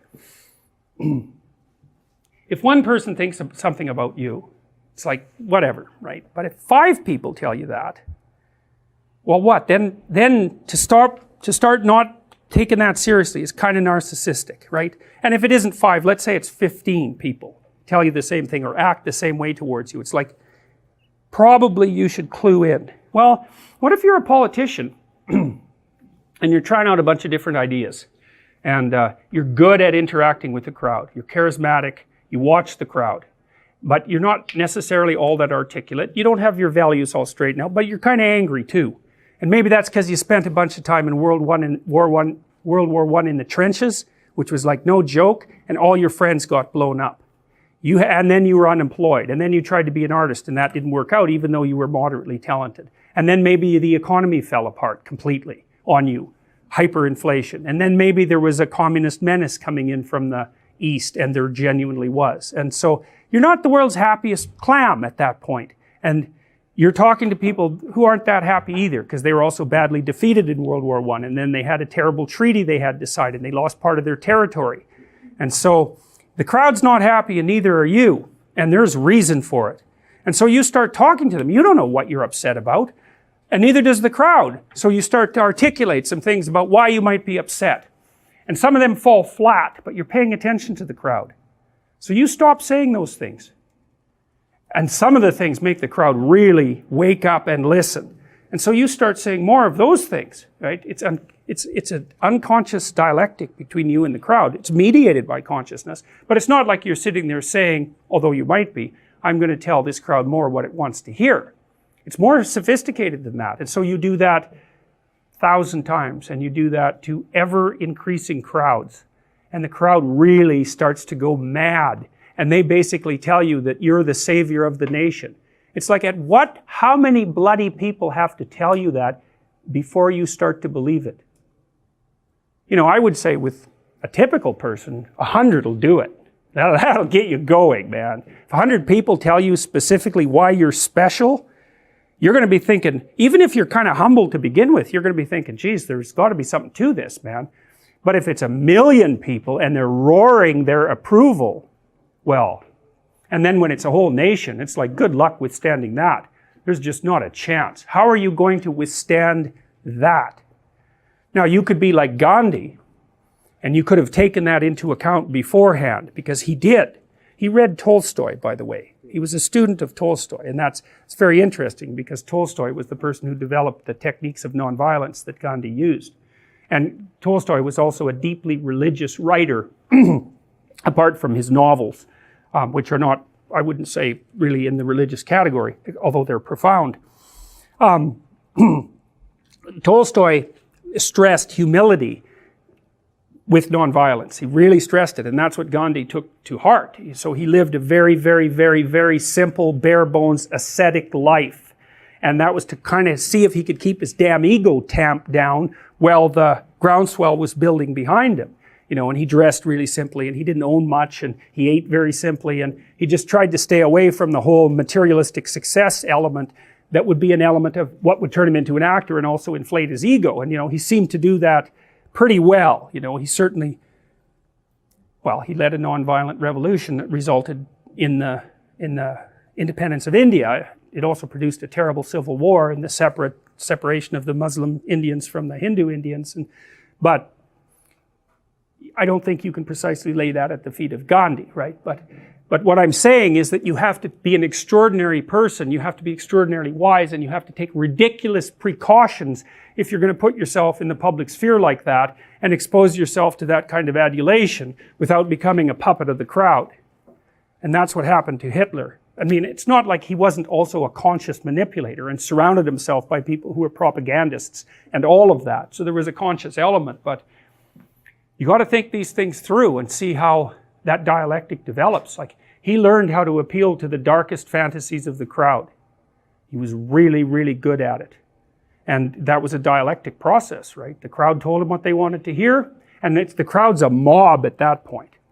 So I don't have to take responsibility for the fact that I'm screaming my approval when I'm surrounded by 1 million people. So I can scream my approval for whatever I want, for whatever dark, revengeful fantasy might be playing out in my imagination, because I'm not going to be held accountable for it. Anyways, the cricket's confused, and it's no wonder. It's like the public has rendered its judgment, and the judgment is positive. So when I wrote the book on which this course is based, I was thinking, how am I going to judge its success? And then I thought, well, there's sort of there's a 2x2 matrix of success. You could say, it's a great book, no one reads it.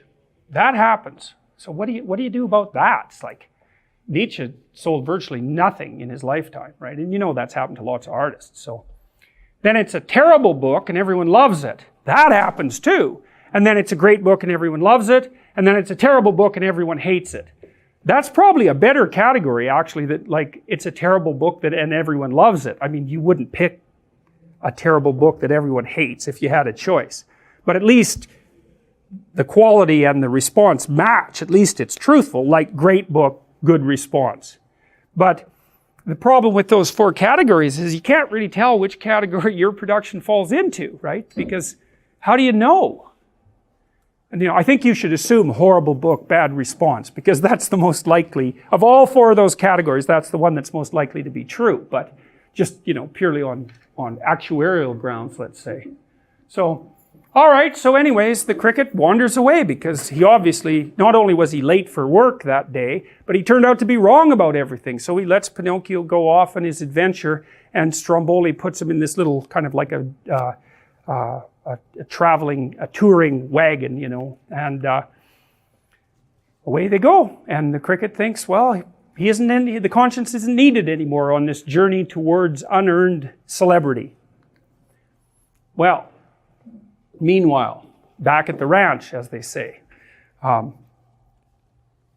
puppet is supposed to come home after school. But he doesn't. He doesn't show up. And the kitten and the fish and Geppetto are all waiting there for him, ready to eat. Excuse me. But he doesn't show up. And so Geppetto goes out into the rain to look for him, and he can't find him. And then we see the inside of the traveling show cart, and Stromboli is having a snack and counting all the money that he's made from tonight's performance and hypothetically dividing it up with the puppet. So he's got this little stack of gold, and some of it's false. So somebody paid with looks like a little washer, like a mechanical washer, and it's bent. And so he curses about that for a while, even though it's interesting, because he's made all this money. It's been really successful, but this one little error is enough to enrage him, which is very ungrateful and tyrannical. It's like, look, you got 100 gold pieces, someone slipped you a fake one. It's like, you could have had 101. It's still a pretty good day, all things considered. You know, you got to make a bit of allowance for error, which is something a tyrant does not do.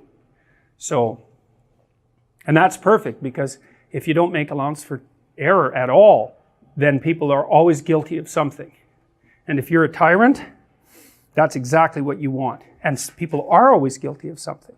So the tyrant who's willing to exploit that is always on solid ground. So anyways, he doesn't share with Pinocchio, and he puts him in a birdcage, a jail. And then he also shows him this other puppet that has an axe through him that was the previous puppet who didn't precisely perform as he was supposed to. And so there's a big threat there. It's like, you stay in that jail, you do exactly what I want, or it's off to the woodpile for you to be burned. And so, well, that's just worth thinking about, because that's kind of what happens with tyrants. And so, and literally, not just metaphorically. So the cricket is basically wondering what in the world he should do, and then the cart rolls by and he gets an inkling, or hears, and I don't quite remember this, that Pinocchio is in there and might be in trouble, or he thinks that up. I'm sorry, I can't remember that, but he ends up inside the cart. He finds the traveling cart and he goes inside, and then he tries to pick the lock, because he's a bug, he can climb inside. He tries to pick the lock, he tries to get Pinocchio out of the jail that he's sort of collaborated himself into, you know. And it's interesting, because if you read, for example, if you read Solzhenitsyn's Gulag Archipelago, which I would highly recommend, one of the things you find is that if you were arrested by the KGB, by the secret police in the Soviet Union, and you were hauled off to like a tribunal, before a judge, they wanted you to admit that you were guilty. You had to. Like, they torture you until you confessed. Or you could just confess. And that, I always found that so mysterious. It's like, they kick down your door. They know perfectly well that they haven't got any more on you than they've got on anyone else. And yet, you have to go through the damn trial, and you have to admit that they're right. It's like, why do they even bother with that? Why don't they just throw your sorry ass into the camp, which is essentially what's going to happen anyways? Why do they need your collaboration? You know, I've never quite figured that out. I think it's partly because they're not willing to let you stand in opposition to the rules, because the mere fact that you'll do that means that you exist as something that is allowed to exist outside the rules. And they're not having any of that. So that's part of it. But there's more to it. There's more to it than that. It's like the drama of collaboration. So one of the things I learned about societies like the Soviet Union, and this is true of all tyrannical societies, is that the idea that that's top down and that people are just following orders, they're good people, but they're just following orders, it's like, you can forget about that. That's a stupid theory. When a society becomes tyrannical like that, the tyranny exists at every single level of the society. You tyrannize your own conscience. So let's say you're a true believer. You're a true believer in Marxist utopia, let's say, or National Socialist Third Reich that's going to last 1,000 years and be racially pure. You really believe that. And that's supposed to be a perfect state. And that's already been delivered to you. And so what that means is that insofar as you're a true believer, your own suffering becomes heretical. Because to the degree that you're suffering, you're living proof of the fact that the system is not delivering what it promised to deliver. And so you have to suppress that. You have to become your own tyrant. You can't admit that anything's gone wrong. And of course, you can't talk about it to your family, because 1 out of 3 of them are government informers, just like 1 out of 3 of everyone. And you're certainly not going to mention it in the workplace, because unless you're a devout Communist Party member, you're not going anywhere. And if any of your ancestors were like landowners or bourgeoisie, it's like, you're done. You're done. Class guilt, man. You're not going anywhere. And then every single level of the bureaucracy is exactly the same as that. And on the top, there's a tyrant. But the tyrant is everywhere. Everywhere. From the peak to the soul. It's all tyranny. And everyone participates in that by lying about everything. And that's why you see what happens next in the movie. So Pinocchio's in jail, and he's there because he was naive and he allowed himself to be enticed, and because he did something that would have run contrary to his conscience. But the movie doesn't put up straw men, you know, the poor damn puppet got tangled into this. His conscience wasn't even around. So you have to have some sympathy for him, but it doesn't matter. It doesn't matter, because he ends up in jail and he can't get out, and the fact that it in some ways wasn't his fault doesn't change the fact that he's in jail and he can't get out. And then I was watching Louis C.K. the other night, and he was talking about children lying. He was talking about his 9-year-old daughter lying, and he said, well, it's no wonder your children lie, and it's no wonder it's impossible for you to stop them, because, you know, you're talking to someone his head would scrape the roof. They weigh like 3 times as much as you, and they're capable of force, and they're intimidating. And they say to you something like, did you take that last cookie after I told you not to? And you're thinking, oh no, I took the cookie. What am I going to do? And then you get a genius idea in your head, which smarter children learn to lie earlier. Children with high IQs learn to lie younger. And CK says, well, it's like you've just been handed a magic get out of jail free card. You can just say, no, I didn't take that cookie. And worse than that, it works in every single situation if you get away with it. And now you're supposed to learn not to do that. I said, well, great. That's the thing about comedians, you know, they'll tell you the underlying truth, which is why people think they're so funny, like the jester in a king's court, right? He's the only one who's allowed to tell the king the truth, because he's beneath contempt. That's what comedians do. And so what happens is, well, Pinocchio's not very happy about this, right? It's really breaking him up. And the blue fairy appears again from the star, same way. So what this means is, and I think this is right, this is something Jung talked about, and it was also extraordinarily brilliant. He said that it's one thing to break a rule when you don't really know the rule. You can, for whatever reason, you seem to get a bit of a free pass for that. But if then you know the rule, and then you break it anyways, you get hit a lot harder. And I know that's true, and I even think I figured out why it was true at one point, but I can't remember at the moment. But there's something about, it's like the severity of a moral error isn't quite as massive if you're genuinely ignorant and unconscious about the rule. And maybe it's because you're not violating your own belief system as much when you engage in the misactivity. It's something like that. So anyways, Pinocchio's in there, and he's partly at fault, at least because he's naive, and he's very desperate about it.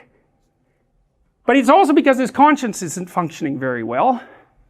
So he has his reasons, and so whatever, the blue fairy shows up again. Mother Nature steps in to aid him. And that is true, I would say, because it's not like you get walloped or killed every time you make a mistake, right? It's kind of interesting. And especially that's the case with kids, is like we have more leeway for them. Whether nature does, that's a different issue, but I would say yes, because, you know, kids are really cute and they're appealing. And so, and they're naive and they're kind of helpless. They have those motions even that indicate helplessness, and that's associated with the natural apprehension of cuteness, right? So cuteness is big eyes, small nose, symmetrical features, baby-like features, helpless movements. That elicits sympathy and compassion, and it doesn't cross species, and so does the cry. And my roommate when I was in college had a niece who was quite young, about a year and a half old, I think. And we had a cat, wild cat. And it was a really fighty cat, partly because of me, because I would always play with it, and I let it fight with me quite a lot. So it was a fighty cat, and that little girl would come over, and, you know, maybe she'd cry. That cat was like there right now trying to figure out what was wrong. And like the cat would use its claws on me, but it would never use its claws on the little kid, you know. And I thought, well, that's indication of that cross-species cuteness, you know, and you're all attracted to that more or less, and the more maternal you are, the more you're attracted to such things. But, you know, you see something on YouTube and you go, and that's like that's so cute. It's like, yeah, it is. It appeals to exactly this. It appeals to this concomitation of infantile features, and it brings out compassion, unless you're psychopathic. So it's a good thing, but you know, it can be manipulated, that's for sure. Women actually manipulate it with makeup, which is quite sneaky and good of them. So anyways, so the blue fairy shows up, so that's nature. So what I'm saying is that nature will cut kids a break. If you think of nature in the guise of, well, their mother, for example, but even the biology of other people, because we're wired to accept behavior from children that we wouldn't accept from other people. So nature will forgive. So she shows up in her heavenly guise and says, what's going on? And Pinocchio, again because he's naive, but also because he's not good. He's not evil either. He's neither, or both. It depends on how you look at it. And he also has no idea how smart he is and how smart he isn't, or how smart the person he's talking to is. And instead of admitting what he's done, he lies about it. And that's interesting, because it does suggest that he understands at some level that he set himself up for this. Because, you know, he could have just told the truth. This horrible fox kidnapped me and sold me to this slaveholder, which is true. It's a lot more true than the story he tells. He tells a story about some monster, you know, a fictional monster. He could have told even 3/4 of the truth and had it work, but he doesn't. He just obscures the story entirely. And this is the part of the movie that people remember. And I'd edited this out for years when I was talking about this movie. I forgot why it was so significant. His nose grows, right? And it grows to ridiculous length. And why is that? I think it was Mark Twain, Samuel Clemens, I think, who said, one of the advantages to telling the truth is that you don't have to remember what you said. And that, God, that's worth listening to, because so there's a bunch of things I've learned as a clinician. And one of them is, because you're often in really weird situations with people if you're a clinician, because things happen that don't happen normally, and you don't know what to do. And so what I've learned is I just say what's happening, whatever it is, regardless of what it is. You know, I'll just try to describe it as accurately as I can, and not worry about, in some sense, not worry about the consequences. You know, like I'm not going out of my way to cause trouble, but if you're in a really, and I'm telling you, this can save your life at times, especially if you're dealing with someone who's paranoid, who's really paranoid. You do not lie to someone who's paranoid and violent, because as soon as you lie, you're aligned with the forces that are persecuting them. And they're going to be, because paranoia makes people hypervigilant, like they're on amphetamines. In fact, you can make people paranoid by giving them enough amphetamines. And you can make paranoid people more paranoid by giving them amphetamines. So they're hypervigilant because they feel that everything is predatory and against them. And so they're watching you like you would not believe, way more than you're watching them. And if you flicker a lie while you're talking to them, and they're really on the edge, you're done. So it's one thing to really know. If you're ever in a really bad situation and you don't know what to do, you tell the truth minimally. You don't disclose too much. That's just another lie. You tell the truth minimally and carefully and hopefully. And you might get out of it. You might get out of it. But if you falsify it, look the hell out. So the truth is a real mechanism of protection in dangerous situations. You know, so if someone's trying to intimidate you and you think they might get violent and they ask you if you're afraid, then you tell them that you're terrified and that you hope that things will go okay. Or you say, I'll give you an example. One time I was in an airport and we were in this lineup to fly back to Canada that said international flights. And so it was a long lineup, like 50 people. And I got about 3 from the front. There were still like 40 people behind me. And the guy behind the counter decided that he was just going to shut down the line and that we could all go to this other line, which was like 300 people long. And I suggested that he not do that because we'd been standing there for half an hour, and that he could just deal with the 20 of us that were left and like have a clue. And so he called the sheriff. right away. And this was down in Florida, and it wasn't that long after 9/11. And so these guys came up and they were armed. And they came and said, looked at me, because of course he'd told them that I was causing trouble, which I wasn't. I was just trying to not let, what would you say, an arrogant bureaucratic scumrat take advantage of me. So, which is not the same as causing trouble. So anyways, as soon as the cops came up, I said, look, I'm going to do exactly what you tell me to do right now, and I'm not going to cause any trouble. But I would like you to hear what actually happened. And so that's a good example of a situation like that. It's like, if someone's got you, no bravado. It's a very bad idea. And I was going to do exactly what they told me, because, you know, they didn't know who I was, and I didn't know what they had been told. So anyhow, the problem with lying is that it's a hydra. And kids find this out very early, because you tell one lie, and what happens is it has one of the consequences that you expect. Maybe you get away with it, but it has 3 or 4 others that you don't expect. And so it's like it grows some complexity. And then you have to tack a lie on each of those little complexity outcrops, and then they grow 3 more complexities, and soon this little lie turns into a great big ball of lies, and at some point it becomes painfully evident to everyone. And by that time, you're in such, you see this with politicians, like that guy who was sexting. Anthony Weiner, yeah, perfect name for him, man. It's so funny. I shouldn't make that comment because it's so obvious, but it's still funny. But, you know, that's exactly what happened to him. It's like, it wasn't even so much the event, because, you know, people are stupid, they make mistakes, and actually the public is somewhat forgiving if you say, yeah, geez, I'm a real moron, and, you know, like, really, seriously, how could I do that? But I did, and like, I'll try not to do it again.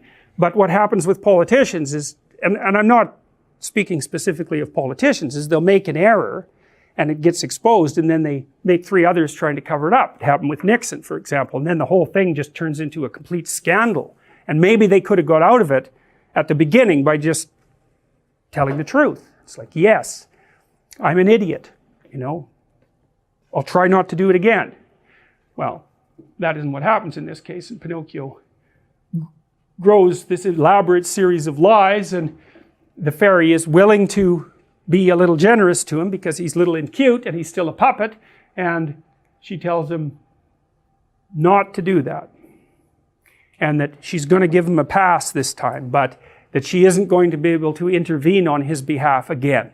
And that's partly one of the things that's quite interesting about people who have Rousseauian ideas about children. So children are all good and they get corrupted by society, which is half true, because they're also not good and they get shaped and disciplined by society.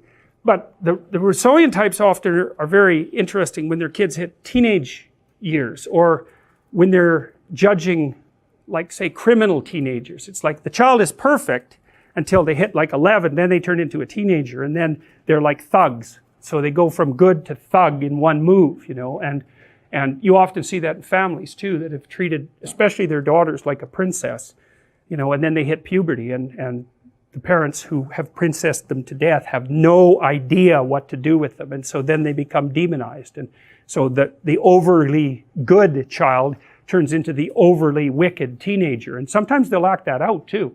One of the things I've seen with girls who are held in princess esteem when they're little and their parents have too tight a grip on them and too much of a demand for good behaviors, they'll find some nasty character to associate with who will tear them out of the family. You know, bikers are really good for that sort of thing. So, and especially if you have some vengeful thoughts towards your parents, nice biker is your perfect solution to that problem. Okay, we'll go through this scene and then I think we'll call it a day. Okay, so now Pinocchio's gone free. He's been united with his conscience. He's learned a couple of lessons. Don't be an actor and don't lie. And those things are quite similar, right? And especially once you're caught in your actor trap, don't lie to get out, because that will just make it worse. So that's the first of his trials, his moral trials on the road to becoming real. All right, now here we're in a different place. We're at this, I think it's called the Red Lobster Inn, and it's a shadowy place, right? And it's kind of cave-like, so it's like it's an underground entrance to somewhere that's not good. And it's a foggy night, and you can't really see, so everything's murky and and gloomy there. And so inside we see the coachman and the fox and the cat. And the coachman's a bad guy. He's that mask that we saw. First of all, he's the archetype of that mask that was judgmental about Pinocchio having a voice. And it's like one of the things Jung said about the shadow, and this is, I would say, one of the primary impediments to enlightenment, is that if you start looking at your motives for misbehaving, and I mean by that something very specific. I don't mean that you're misbehaving by someone else's standards. I don't mean that.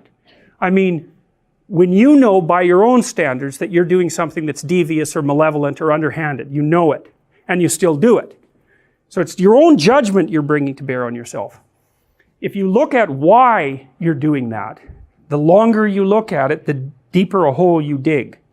And so this is the motif of Dante's Inferno, fundamentally. So Dante's Inferno is a story about, I can't remember his name, unfortunately. Might be Dante, in fact, although I don't remember. He's led into hell by Virgil, who's an ancient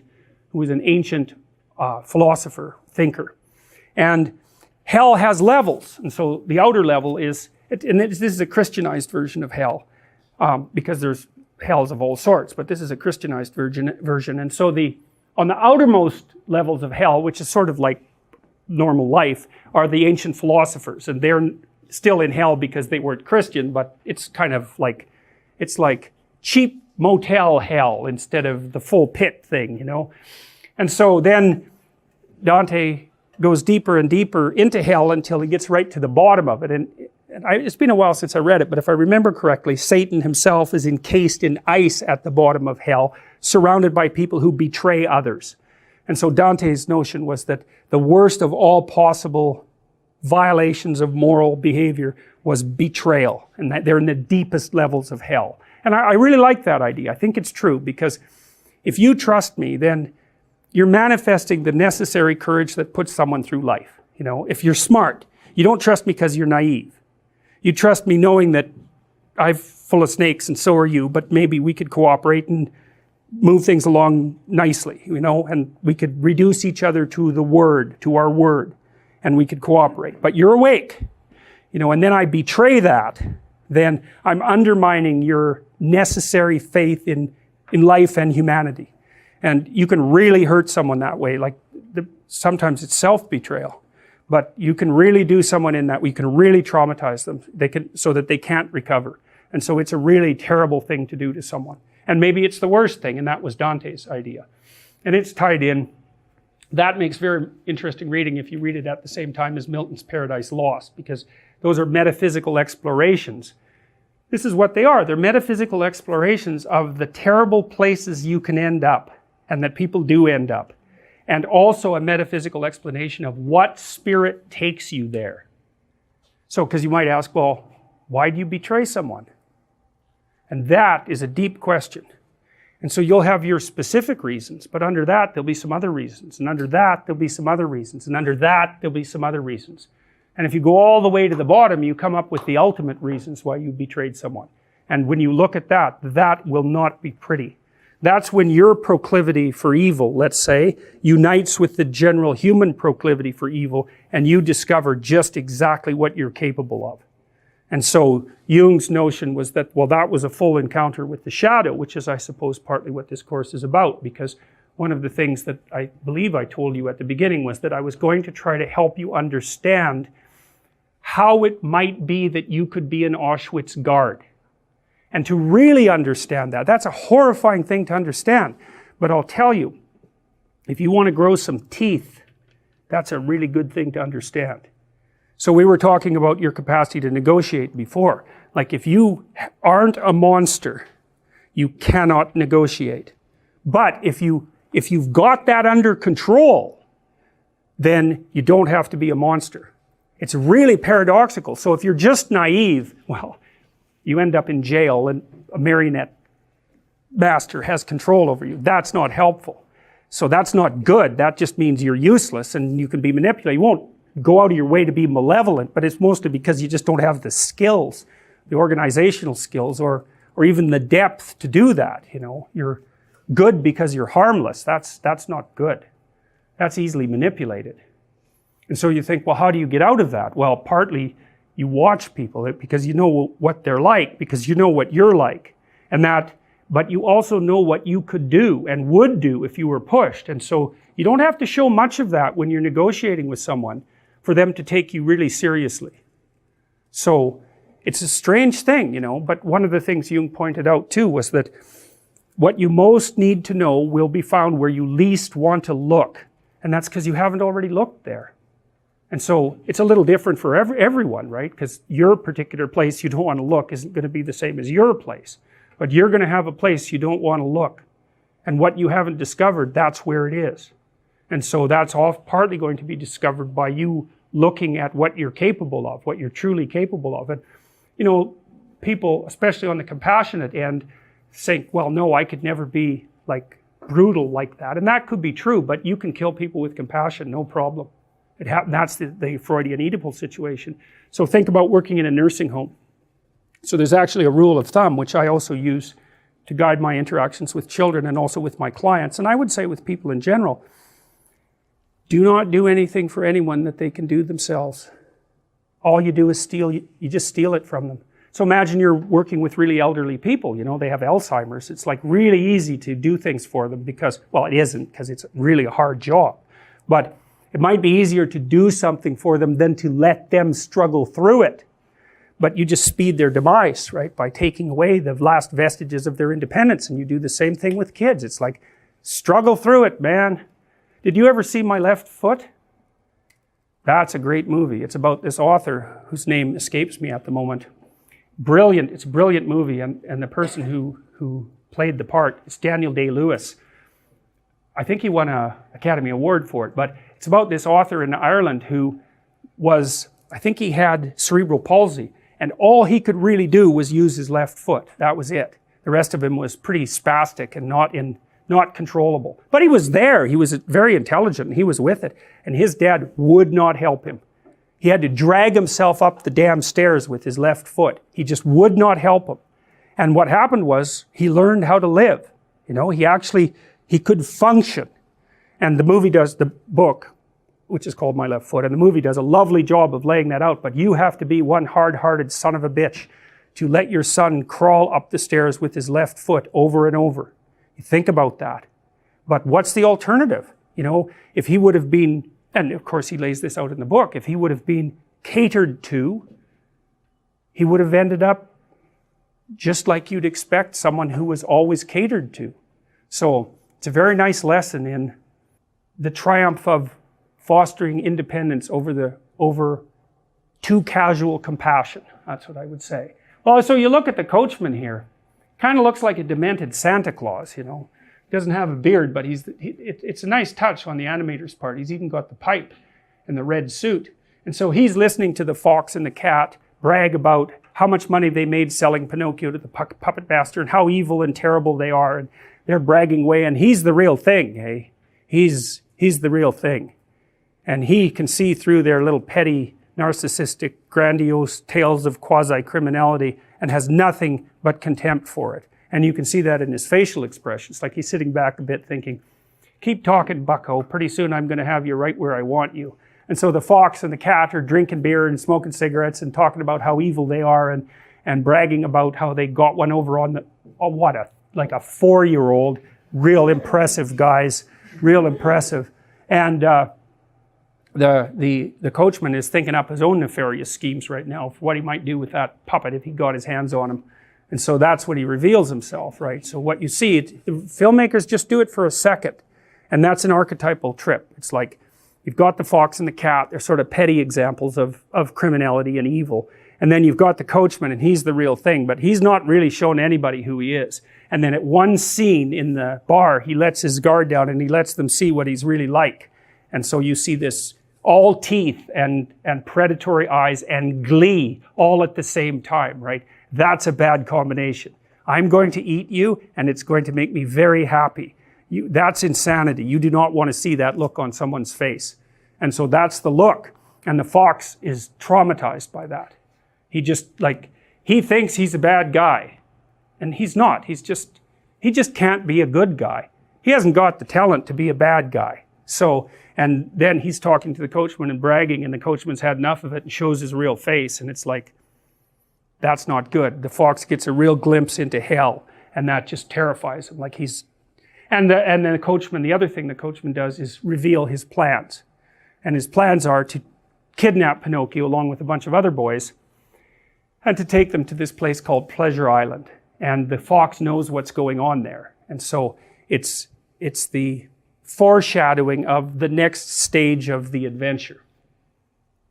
And so after the fox and the cat are terrified, the coachman, who takes you along with him, has a little chat with them, and they describe exactly what they're going to do next. And the fox and the cat know perfectly well that they're over their head, but at this point in their misadventures, there's no pulling back. And I think we'll stop there, even though it's a little early, because that was a lot of material, and this is a really good place to stop. So we'll see you in a week. We'll return next week with part 3 of Marionettes and Individuals. Michaela?